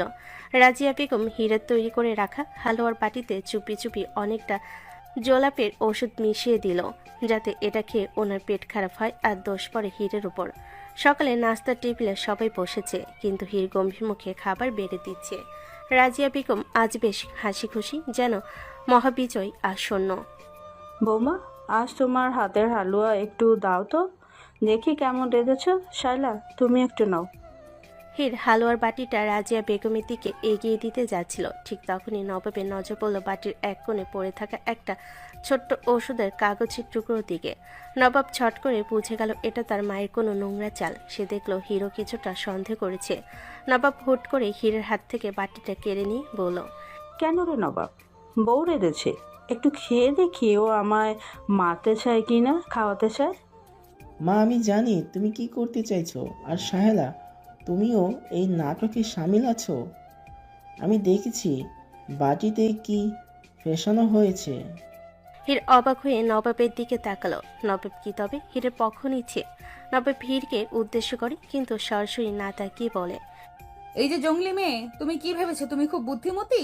রান্নাঘরে কি হচ্ছে না হচ্ছে খেয়াল করতে পারো না, খেয়াল রাখতে পারো না? কাল থেকে এই রান্নাঘরের চাবি তোমার কোমরে থাকবে। মা বা শায়লা কেউ এখানে তোমার অনুমতি ছাড়া ঢুকবে না। হির মনে মনে হাসলো। নবাব সরাসরি বলছে না যে সে হীরকে বিশ্বাস করে, কিন্তু সে হীরের দায়িত্ব আর ক্ষমতা বাড়িয়ে দিচ্ছে।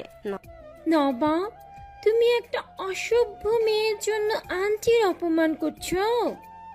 শায়লা, তুমি মেহমান হয়েই থাকো। আমার বউ জঙ্গলি হতে পারে, অশিক্ষিত হতে পারে, কিন্তু সে কাউকে বিষ খাওয়ানোর মতো নিচু মনের না। আর হীর। নবাব এবার হীরের দিকে ফিরল। হীরের হৃদস্পন্দন বেড়ে গেল। সে ভাবল নবাব হয়তো এবার আই লাভ ইউ টাইপ কিছু বলবে, কিন্তু নবাব তো নবাবই।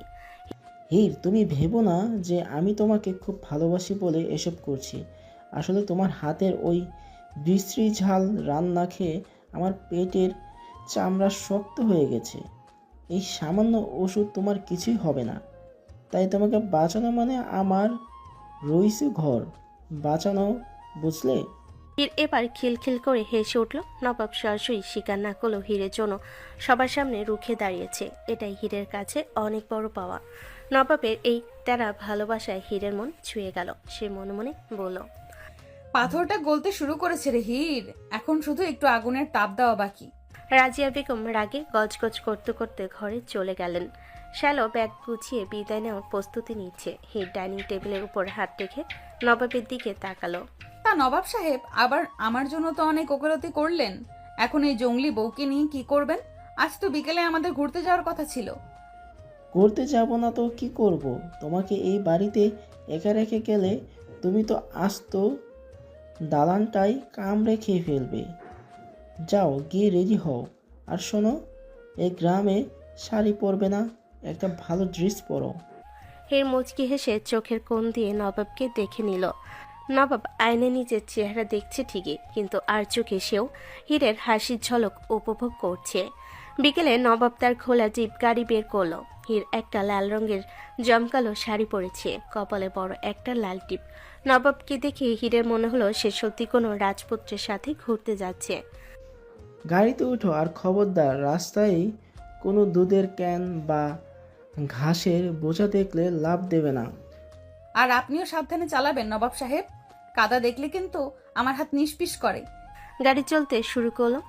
ফুরফুরে বাতাসে হীরের চুলগুলো নবাবের মুখে এসে লাগছে। নবাব বারবার সরাচ্ছে, কিন্তু তার মুখে এক অদ্ভুত প্রশান্তির হাসি। হীর মনে মনে ভাবল, এই মানুষটা মুখ ফুটে কোনোদিন বলবে না আমায় ভালোবাসে, কিন্তু ওর কাজের মধ্যেই তো সব লুকোনো আছে। নবাবের খোলা জিপ গাড়িটা ধুলো উড়িয়ে মেঠো পথ পেরিয়ে পিচঢালা সরু রাস্তায় উঠেছে। নবাবের পরনে আজ কালো রঙের একটা ব্যান্ডের টি শার্ট, আর হীর পরেছে নীল রঙের একটা সুতি শাড়ি। বাতাসে হীরের চুলের বিনুনি বারবার নবাবের নাকে মুখে বাড়ি খাচ্ছে। নবাব এক হাত দিয়ে চুল সরাতে সরাতে বলে, হীর, তোমার এই চুলে কি আঠা মেখেছো? বারবার আমার মুখে এসে পড়ছে কেন? গাড়ি চালানো দায় হয়ে যাচ্ছে। হীর চুলগুলো গুছিয়ে নিয়ে মুখ টিপে হেসে দেয়। ওরে আমার বাবু রে, বাতাসের ওপর কি আমার হাত আছে? আপনার গাড়ির যেমন ছাদ নাই, আমার চুলেও তেমন লাগাম নাই।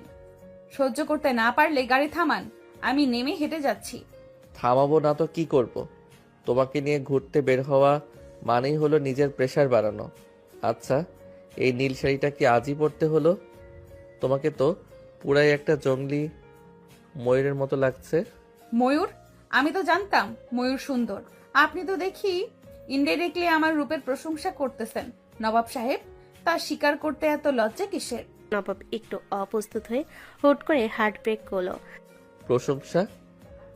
আমার রুচি কি এতই খারাপ? আমি শুধু তোমার কালার সেন্স নিয়ে কথা বলছি। গাড়িটা ঝটকা দিয়ে থামার কারণে হীর প্রায় নবাবের গায়ের উপর গিয়ে পড়ল। হীরের কপালটা গিয়ে ঠেকলো নবাবের কাঁধে। এক মুহূর্তের জন্য দুজনে নিঃশ্বাস থমকে গেল। হীর নবাবের চোখের দিকে তাকালো। সেখানে বিরক্তি ছিল না, ছিল এক ধরনের নেশাময়ী মুগ্ধতা। নবাবও দেখলো হীরের নাকের ছোট্ট নলকটা বিকেলে রোদে চিকচিক করছে। লেকের পাশে গাড়ি থামিয়ে নবাব ভাব মারার জন্য এক জায়গায় দাঁড়ালো। হীর দেখলো দূরে এক ফুচকাওয়ালা বসে আছে। নবাব সাহেব, ওই যে ফুচকা, চলেন খাই। আপনি তো কেবল পিৎজা বার্গার চেনেন, আসল জিনিস তো খানই নাই। ফুচকা? ওগুলো আনহাইজেনিক, রাস্তার ধুলোবলি মেশানো খাবার আমি খাই না। ধুলোবালি না খাইলে পেটের রোগ সারে না, চলেন তো। জোর করে নবাবকে টেনে নিয়ে গেল। নবাবের হাতটা যখন হিট ধরল তখন নবাবের সিদ্ধারে দিয়ে একটা মৃত শিহরণ বয়ে গেল। নবাব হাত ছাড়িয়ে নিল না, বরং হিরে পিছু পিছু চুপচাপ গেল।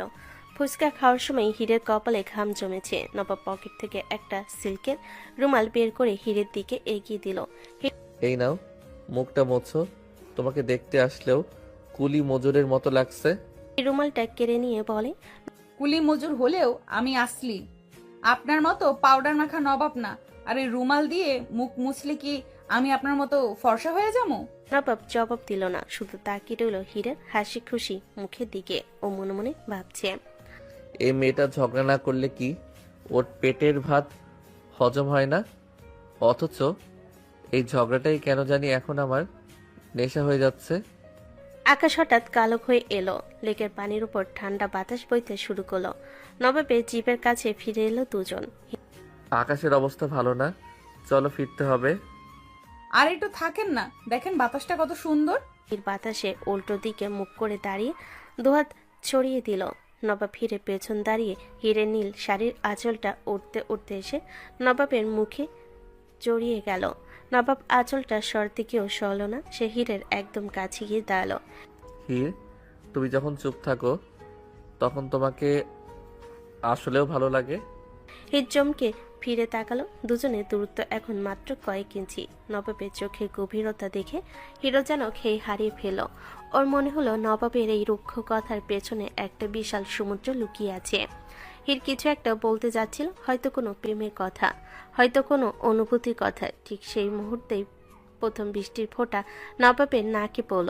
ধুর, সব সময় রোম্যান্স, মানে সব সময় আবহাওয়াটা আপনার মতোই খিটখিটে। গাড়িটা যখন চলছে তখন মুষলধারে বৃষ্টি শুরু হলো। নবাব বৃষ্টির ঝাপটায় চোখ মেলতে পারছে না, আর হির মনে সুখে ভিজছে। শীত, বৃষ্টি শুরু হলো, তাড়াতাড়ি গাড়িতে ওঠো। হির, আমার ল্যাপটপ ব্যাগটা পেছনে, ওটা ধরো, ভিজে যাচ্ছে। ল্যাপটপ পরে বাঁচান, আগে নিজেরে বাঁচান নবাব সাহেব। দেখেন তো বৃষ্টিটা কত মধুর। হির নবাবের হাতটা ধরে ঝাঁকুনি দিল। নবাব বিরক্ত হওয়ার ভান করলো। হিরে ভেজা চুলের পানি সেটা যখন ওর মুখে লাগলো তখন ও নিজের অজান্তেই মুচকি হাসলো। জানি না কাল সকালে তোমার সাথে আবার কি নিয়ে যুদ্ধ হবে, কিন্তু এই বৃষ্টি আর তোমার এই পাগলামি আমি কোনোদিন ভুলবো না। নবাবের জিপের ছাদ খোলা ছিল, তাই দুজনেই ভিজে একাকার। বাড়িতে ফেরার পর থেকে নবাবের হাসি আর হালকা জ্বর শুরু হলো। রাজিয়া বেগম ঘর নেই, তিনি রাগে পাশের বাড়িতে এক আত্মীয়র বাসে গিয়েছেন। শ্যালো আপাতত গুটিয়েছে। বাড়িতে এখন শুধু নবাব আর হির। নবাব খাটে শুয়ে কম্বল মুড়ি দিয়ে কাঁপছে। হিরো এক বাটি গরম পানি আর তোয়ালে নিয়ে ঘরে ঢুকলো। নবাবের কপালে হাত দিতে সে চমকে উঠল। ওরে আমার শহরের ঠুনকো বাবু, একটু বৃষ্টিতে ভিজা কি জ্বর আসলো? জঙ্গলিদের শরীর তো পাথরের মতো শক্ত হয়, কিন্তু আপনার তো দেখি মোমের শরীর। নবাব কম্বলের ভেতর থেকে মুখ বের করে লাল চোখে তাকিয়ে বলল, বেশি কথা বলবে না হির, মাথায় যন্ত্রণা হচ্ছে, আর তোমার এই কড়া ঝাল খিচুড়ির গন্ধে আমার শরীর আরো খারাপ লাগছে। আমাকে শান্তি দাও। শান্তি দিচ্ছি, দাঁড়ান। হির নবাবের কপালে ভেজা তোয়ালে দিয়ে জলপট্টি দিতে লাগলো। নবাবের খুব আরাম লাগছে। হিরের হাতের স্পর্শে এক ধরনের অদ্ভুত শীতলতা আছে। নবাব চোখ বন্ধ করে সেই স্পর্শ অনুভব করছে। হিরে মনে হচ্ছে এ লোকটা যখন শান্ত থাকে তখন তাকে দেখতে আসলেও রাজপুত্রের মতো লাগে। পাষাণটা তো দেখছি জ্বরের ঘোরেও রাগ দেখায়, অথচ মুখটা কেমন মাসুম হয়ে আছে। ইচ্ছে করতেছে কপালে একটা থাপ্পড় দিয়ে সব রাগ মিটিয়ে দেই। আবার কেন জানি মায়াও লাগছে। হির নবাবকে জোর করে উঠিয়ে বসালো। এক চামচ তিতা ওষুধ নিয়ে ওর মুখের সামনে ধরল। আমি এই ওষুধ খাবো না, এটা খুব তিতা। আমাকে ডাবের পানি দাও। ডাব এখন কই পাবো? সিনিয়রের হুকুম, হা করুন, নয়তো চিমটি দিয়ে মুখ হা করাবো। নবাব বাধ্য হয়ে মুখ খুলল। ওষুধ খাওয়ার পর তার মুখ কুচকে গেল। হির হাসতে হাসতে একটা মিশ্রি ওর মুখে পড়ে দিল। নবাব তখন হুট করে হিরের হাতটা ধরে ফেল। কিছুক্ষণ নিস্তব্ধতা। হির, তুমি কি সত্যি আমাকে ঘৃণা করো, নাকি ওই ঝগড়াগুলো শুধুই তোমার অভিনয়? হিরের হৃদস্পন্দন এক মুহূর্তের জন্য থমকে গেল। সে হাত ছাড়িয়ে নেওয়ার চেষ্টা করলো না। ঘৃণা করব কেন? আপনি তো ঘৃণারও যোগ্য না। আপনি হলেন একটা মস্ত বড় আপদ। তবে এই আপদটা না থাকলে আমার দিন কাটে না যেন। নবাব হিরের চোখের দিকে তাকালো। হিরের চোখে তখন একরাশ মায়া। নবাবের ইচ্ছে করলো বলে দিতে। আমি তোমাকে ভালোবেসে ফেলেছি হীর। কিন্তু তার পরিবর্তে সে মুখ ঘুরিয়ে নিল। হির বুঝতে পারছি। তুমি আসলে আমার সেবা করছো যাতে আমি তাড়াতাড়ি সুস্থ হয়ে তোমাকে আবার ঝগড়ায় হারাতে পারি। তোমার এই শয়তানি বুদ্ধি আমি সব জানি। মনে মনে হাসলো। সে জানতো নবাব কোনোদিন সরাসরি ভালো কথা বলবে না। তবে এই আপরটা না থাকলে আমার দিন কাটে না কেন জানি। গাধা একটা, মনের খবর তো চোখেই দেখা যায়, মুখে স্বীকার করার দরকার কি? রাত গভীর হয়েছে, নবাবের জ্বর একটু কমেছে। সে গভীর ঘুমে আচ্ছন্ন। হির নবাবের পায়ের কাছে বসে ওর পায়ে তেল মালিশ করে দিচ্ছিল যাতে ক্লান্তি কমে। একসময় হিরো ক্লান্ত হয়ে বিছানার এক কোণে মাথা রেখে ঘুমিয়ে পড়ল। মাঝরাতে নবাবের ঘুম ভাঙল। সে দেখল হির ওর পায়ের কাছে একদম জড়সড় হয়ে ঘুমিয়ে আছে। নবাবের বুকের ভেতরটা এক ধরনের হাহাকার করে উঠল। সে আলতো করে হিরকে টেনে নিজের পাশে শুইয়ে দিল। হিরের মাথায় হাত বুলিয়ে দিতে দিতে বিড়বিড় করল, জঙ্গলি মেয়ে, তুমি আমার জীবনটা এলোমেলো করে দিলে। তোমাকে আমি কোনোদিন বুঝতে দেব না যে তুমি আমার হৃদস্পন্দন হয়ে গেছো, কারণ তুমি জানলে তো আমার মাথায় চড়ে বসবে। হির ঘুমের ঘরে নবাবের শার্টের কোণাটা শক্ত করে ধরে নবাবের গায়ের সাথে মিশে এলো। নবাবের মুখে এক চিলতে হাসি ফুটল। নবাবের জ্বরটা একটু কমতেই তার নবাবী ইগো আবার চাঙ্গা হয়ে উঠল। সে সকালে যখন চোখ মেলল দেখলো হির তখনও তার পায়ের কাছে কুণ্ডলি পাখি ঘুমিয়ে আছে। নবাবের বুকের ভেতরটা এক মুহূর্তের জন্য মোলায়েম হয়ে গিয়েছিল, কিন্তু পরক্ষণে তার মনে পড়ল কাল রাতের দুর্বলতার কথা। সে ভাবল, আমি কি সত্যি কাল রাতে ওর মাথায় হাত বুলিয়েছিলাম? ছি, আমি কি শেষে এই জঙ্গলি মেয়ের মায়ায় পড়ছি? নবাব খুব শক্তপণে নিজের পা সরিয়ে নিল, কিন্তু হিরের ঘুম পাতলা। সে চট করে উঠে বসল। এলোমেলো চুল, চোখে ঘুমের রেশ। এই অবস্থাতেও হিরকে দেখে নবাবের দম আটকে গেল। সে মুখটা তিতা করে বলল, হির, এই যে আমার পায়ের কাছে কি ডিউটি দিচ্ছিলে, নাকি ঘুমের ঘোরে আমাকে চোর ভেবে পাহারা দিচ্ছিলে? চোখ কসলাতে কসলাতে বলল, ওরে আমার কৃতজ্ঞ নবাব রে, সারা জল পড়তে দিলাম, পা টিপে দিলাম, এখন সকাল হতেই তেজ দেখাচ্ছেন। আপনার এই মরা শরীরটা জ্যান্ত করছি আমি, আর আপনি আমারে চোর বানাইছেন। আমি কি তোমাকে বলেছি সেবা করতে? আমি তো জ্বরের ঘোরে অগরে ছিলাম। তুমি নিশ্চয়ই সুযোগ পেয়ে আমার পার্স থেকে টাকা চুরি করার ধান্দা করছিলে, তাই না? হিরে পারে বিছানা থেকে এক লাফে নামলো। রাগে ওর নাসারন্ধ ফুলে উঠেছে। সে তেজ দেখিয়ে বেরিয়ে গেল। কিছুক্ষণ পর হির রান্নাঘর থেকে এক বড় বাটি ভর্তি চিরার জাউ আর করলার রস নিয়ে এলো। নবাব ওটা দেখে আঁতকে উঠল। এটা কি? আমি এই নোংরা ঘাস পাতা খাবো না, আমাকে স্যান্ডউইচ আর কফি দাও। চুপচাপ এটা গিলবেন নবাব সাহেব। শরীরের ভেতর যে বিষ জমছে, এই করল্লার রস না খাইলে ওটা নামবে না। স্যান্ডউইচ আপনার ওই শায়লা মেম সাহেবের জন্য রেখে দেন। হা করেন। খবরদার হীর, আমার ব্যক্তিগত খাবারে নাক গলাবে না। তুমি এই বাড়ির বউ হয়ে এসেছো, জেলখানার জেলার হওনি। বউ হিসেবেই তো বিষ খাওয়াচ্ছি না, পথ্য দিচ্ছি। আর যদি বেশি তরপান তবে এই পুরো করল্লার রস আপনার ওই ধবধবে সাদা পাঞ্জাবির উপরে ঢেলে দিব। মনে আছে তো প্রথম দিনের কথা? নবাব প্রথম দিনে কাদা ছোড়ার কথা মনে করে দমে গেল। সে অনিচ্ছা সত্ত্বেও এক চুমুক করলার রস দিল। উফ, জীবনটা যেন তেতো হয়ে গেল তার। নবাব তার আলমারি খুলে দেখলো হীরের কয়েকটা সুতি শাড়ি আর দামি স্যুটের পাশে ঝুলে আছে। নবাবের মেজাজ আবার গরম হলো। সে হীরের শাড়িগুলো হ্যাসকাটানে বের করে খাটের উপর ছুঁড়ে মারল। হীর, তোমার এই সস্তা শাড়িগুলো আমার ইতালিয়ান স্যুটের পাশে কেন? ওগুলোর সুতো উঠে আমার কাপড়ে লাগছে। নিজের লিমিট শেখো। হীর তখন ঘর ঝাড়ু দিচ্ছিল। শাড়িগুলো মাটিতে পড়তে দেখে সে ঝাড়ু ফেলে এগিয়ে এলো। সস্তা শাড়ি? তুই আমার শাড়ি সস্তা বললি? এই শাড়ি আমার বাবা কষ্ট করে কিনা দিছে। তোর ওই ইতালির কোটস দিয়ে কি আমার বাবার ভালোবাসার দাম হবে? তুই তো একটা রোবট, মানুষের ইমোশন বুঝিস না। ইমোশন দিয়ে পেট চলে না হীর, স্ট্যান্ডার্ড বলে একটা কথা আছে। তোমার এই রুচি দিয়ে তুমি কোনোদিন আমার লেভেলে আসতে পারবে না। তোর লেভেলে যাওয়ার শখ আমার নাই। তুই থাক তোর টাকা আর অহংকার নিয়ে। আমি চললাম বাবার বাড়ি। হীর ব্যাগ গোছাতে শুরু করলো। নবাবের বুকটা ধক করে উঠল, কিন্তু সে মুখ ফুটে বলল না। যেও না। সে দরজার পাশে দাঁড়িয়ে তাড়ামি করে বলল, যাও, গেলে বাঁচি, ঘরটা অন্তত পরিষ্কার থাকবে। তবে মনে রেখো, এবার গেলে আর ফিরতে পারবে না। হীর ব্যাগ নিয়ে দরজার কাছে যেতেই হোঁচট খেলো। নবাব হির বলে চিৎকার করে ওকে ধরতে গেল। দুজনের হাত আবারও স্পর্শ করলো। 1 সেকেন্ডের জন্য ঘরটা নিস্তব্ধ হয়ে গেল। হীরের চোখে জল আর নবাবের চোখে অপরাধ বোধ, কিন্তু কেউ হার মানল না। নবাব হাত ছেড়ে দিয়ে রুক্ষ গলায় বলল, দেখে চলতে পারো না? মেঝেতে কি তোমার ওই গ্রামের কাদা আছে যে পিছলে যাচ্ছে? তোর সাহায্যের দরকার নাই, তুই শুধু দেখবি আমি কেমনে এই বাড়ি ছাইরা যাই। হীর হনহন করে ঘর থেকে বেরিয়ে গেল। নবাব বেলকুনিতে গিয়ে দাঁড়ালো। সে দেখলো হীর গেট পর্যন্ত গিয়েও দাঁড়িয়ে আছে। হয়তো সে ভাবছে নবাব পেছন থেকে ডাকবে। নবাবের ঠোঁটে কথাগুলো আসছে, মাফ করে দাও হীর, তুমি আমার আভিজাত্যের চেয়েও দামি। কিন্তু নবাবের ইগ্রতাকে পাথর করে রাখলো। হীর মনে মনে হাসলো। সে জানে নবাব আড়াল থেকে তাকে দেখছে। সে ভাবলো, গাধাটা মনে মনে মরছে আমার লাগা, অথচ মুখে শুধু বিষ। দাঁড়া, তোরে কেমনে সোজা করতে হয় হীর ভালোই জানে।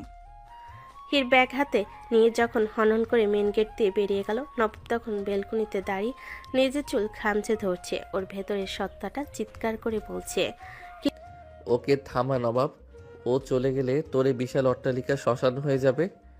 কিন্তু বাইরে নবাবই ইগো বলছে, না, ও আসুক, নিজের ভুল স্বীকার করে।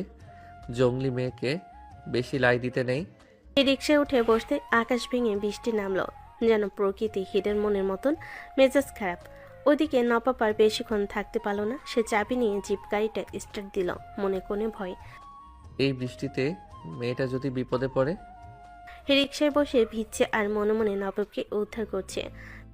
পাষাণ একটা পাথর রোবট, একটুও মায়া নেই, একবারও ডাক দিল না। ঠিক তখনই বিকট শব্দে হর্ন বাজিয়ে একটা কালো জিপ রিক্সার সামনে আড়াআড়িভাবে এসে দাঁড়ালো। নবাব গাড়ি থাকিয়ে নামলো। তার দামি শার্ট মুহূর্তে ভিজে গায়ের সাথে লেপটে গেছে। সে গিয়ে সরাসরি রিক্সার হুডিটা নিচে নামিয়ে দিল। নামো, এখনই নামো বলছি। কেন নামো? আপনি তো বললেন গেলেই বাঁচেন, এখন কি আবার ঝগড়া করার মানুষ পাচ্ছেন না বলে রাস্তা আটকাচ্ছেন?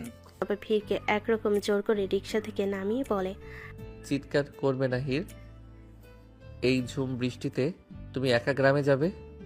কোনো সেন্স আছে তোমার? ভিজে তো একাকার হয়ে গেছো। ভিজলে আপনার কি? আমি জঙ্গলি মেয়ে, বৃষ্টিতে আমাদের কিছুই হয় না।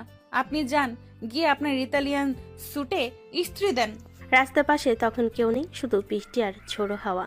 নবাব হীরের দুহাত শক্ত করে ধরে নিজের খুব কাছে টেনে নিল।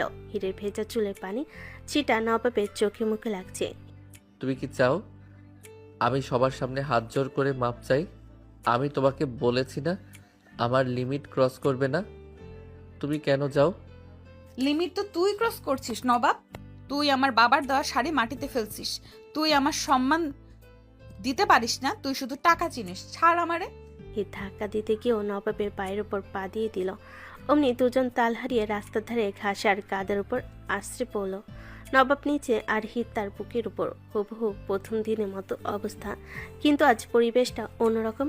নবাবের হাত দুটো হীরের কোমরে। বৃষ্টির চাপটা হীরের কাজল লেপটে গেছে। চোখের জল আর বৃষ্টির জল এক হয়ে মিশে গেছে। নবাব হীরের চোখের দিকে তাকিয়ে স্তব্ধ হয়ে গেল। আমি কি সত্যি অতটা খারাপ হীর? আমি শুধু চাই তুমি আমার মতো হও, কিন্তু আমি বুঝতে পারিনি যে তুমি যেমন আছো সেটাই তোমাকে হীরা করে রেখেছে। হীর নবাবের কথা শুনে এক মুহূর্তের জন্য থমকে গেল। নবাবের চোখে আজ কোনো অহংকার নেই, শুধু এক অদ্ভুত হাহাকার। হীর নিজের অজান্তেই নবাবের শার্টের কলারটা খামচে ধরল। তুই যদি সব সময় এমন নরম করে কথা বলতিস তবে তো আমি তোর মাথায় তোকে করে রাখতাম, কিন্তু তুই তো শুধু খোঁটা দিতে জানিস। নবাব হীরের কপালে লেগে থাকা কাদাটা আঙ্গুল দিয়ে আলতো করে সরিয়ে দিল। ওর আঙ্গুলের ছোঁয়ায় হীরের সারা শরীরে বিদ্যুৎ খেলে গেল। নবাবের ঠোঁটে এক মিলান হাসি ফুটল। সে স্বীকার করল না যে সে ভালোবাসে, কিন্তু ওর চাহনিতে সব লেখা ছিল। আমি তোমাকে মাথায় তুলতে চাই না হীর, কারণ সেখান থেকে তুমি লাভ দেবে। আমি চাই তুমি আমার পাশে থাকো, এই ঝগড়া করার জন্য হলেও থাকো। নবাব হীরকে কোলে তুলে জিপে বসালো। হীর আর বাধা দিল না, শুধু মুচকি হাসলো। গাড়িতে ওঠার পর নবাব আবার তার পুরনো ফর্মে ফিরে এলো।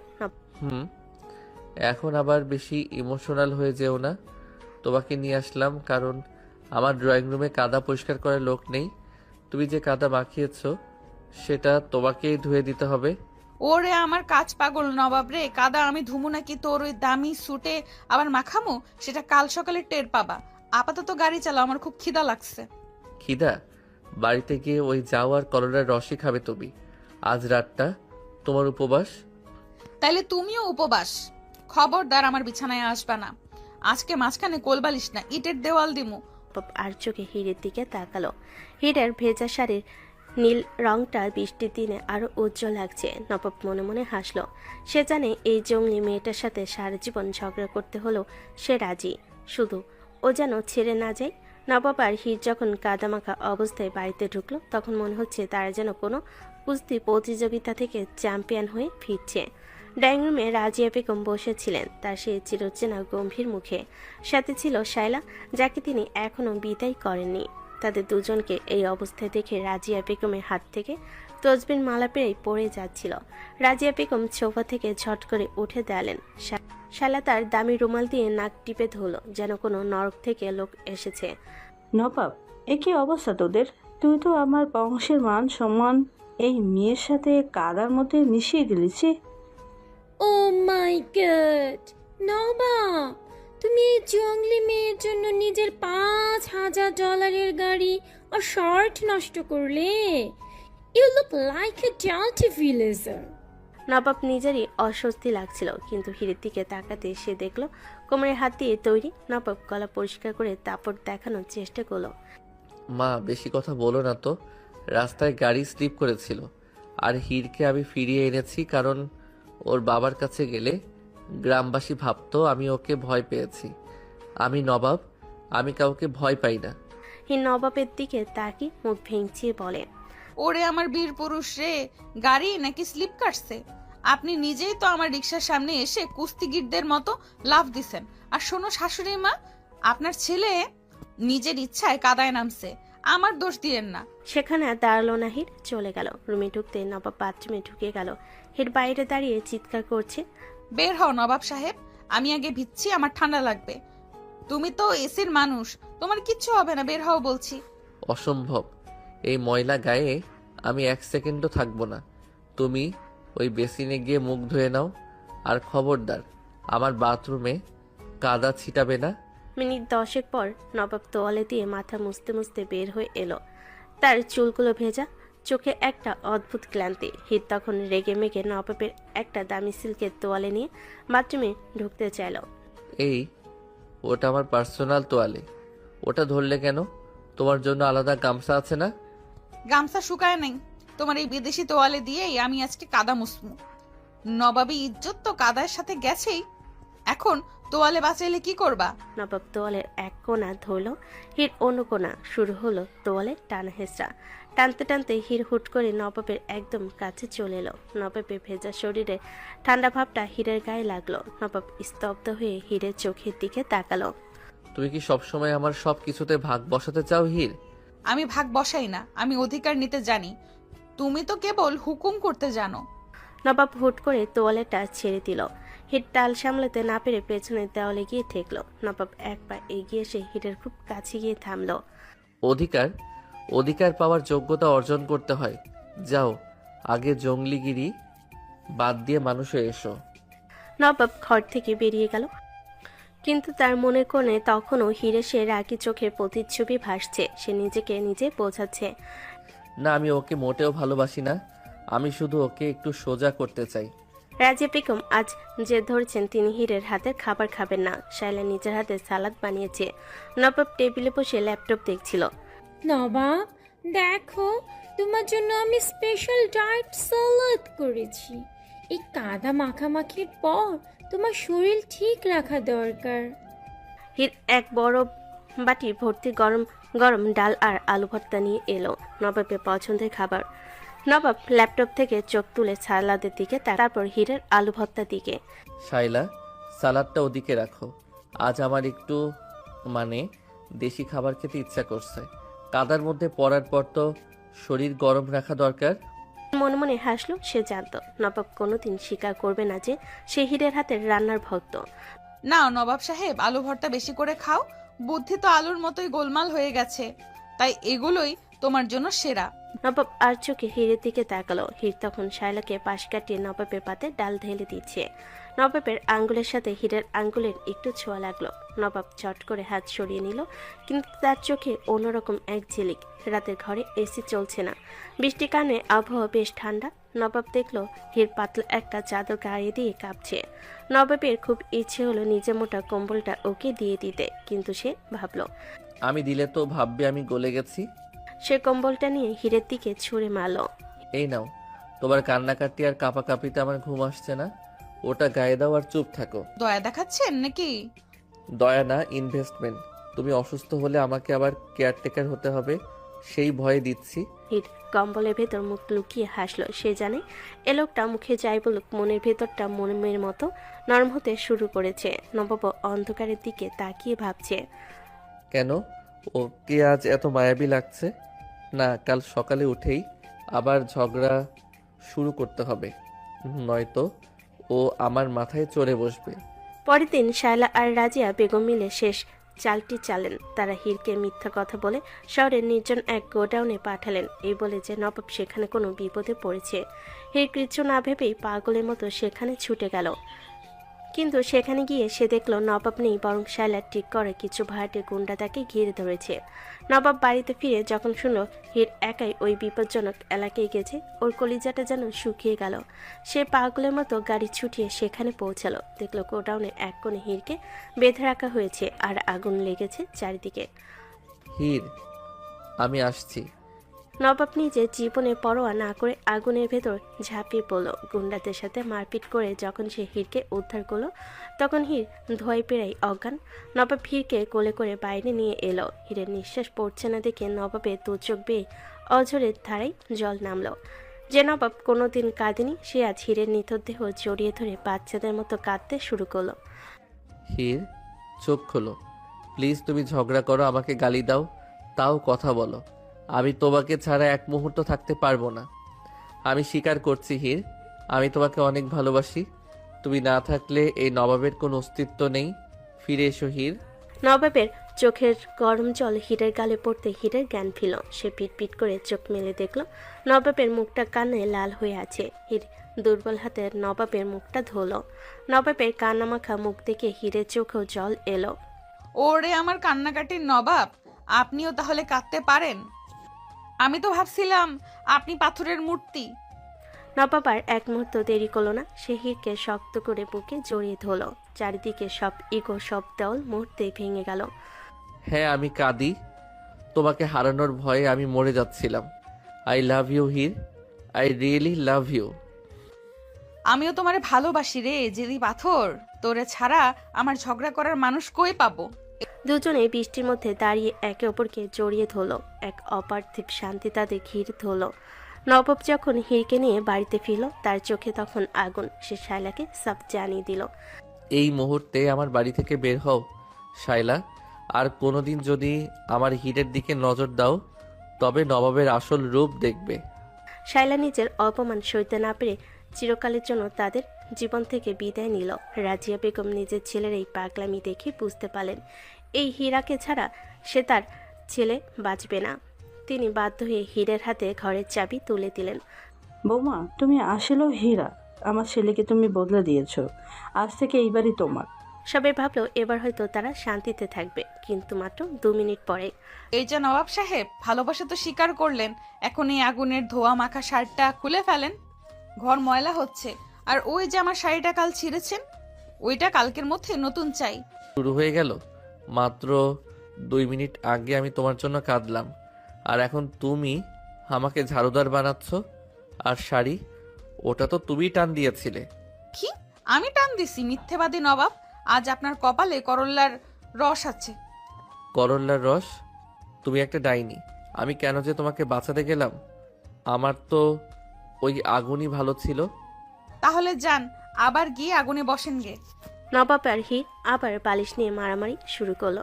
রাজিয়া বেগম ওপাশ থেকে কপালে হাত দিয়ে বিড়বিড় করলেন, খোদা, এরা মরবেও মনে হয় ঝগড়া করতে করতে। নবাব আর হীরের এই যুদ্ধ কোনোদিন থামবে না, কারণ তাদের ঝগড়াটাই তাদের ভালোবাসার ভাষা। নবাবের ইগো আর হীরের তেজ মিলেমিশে এক হয়ে রইল এই শহরের অট্টালিকায়, যেখানে এখন রাজত্ব করে এক জঙ্গলি রানী আর তার নবাব রাজা।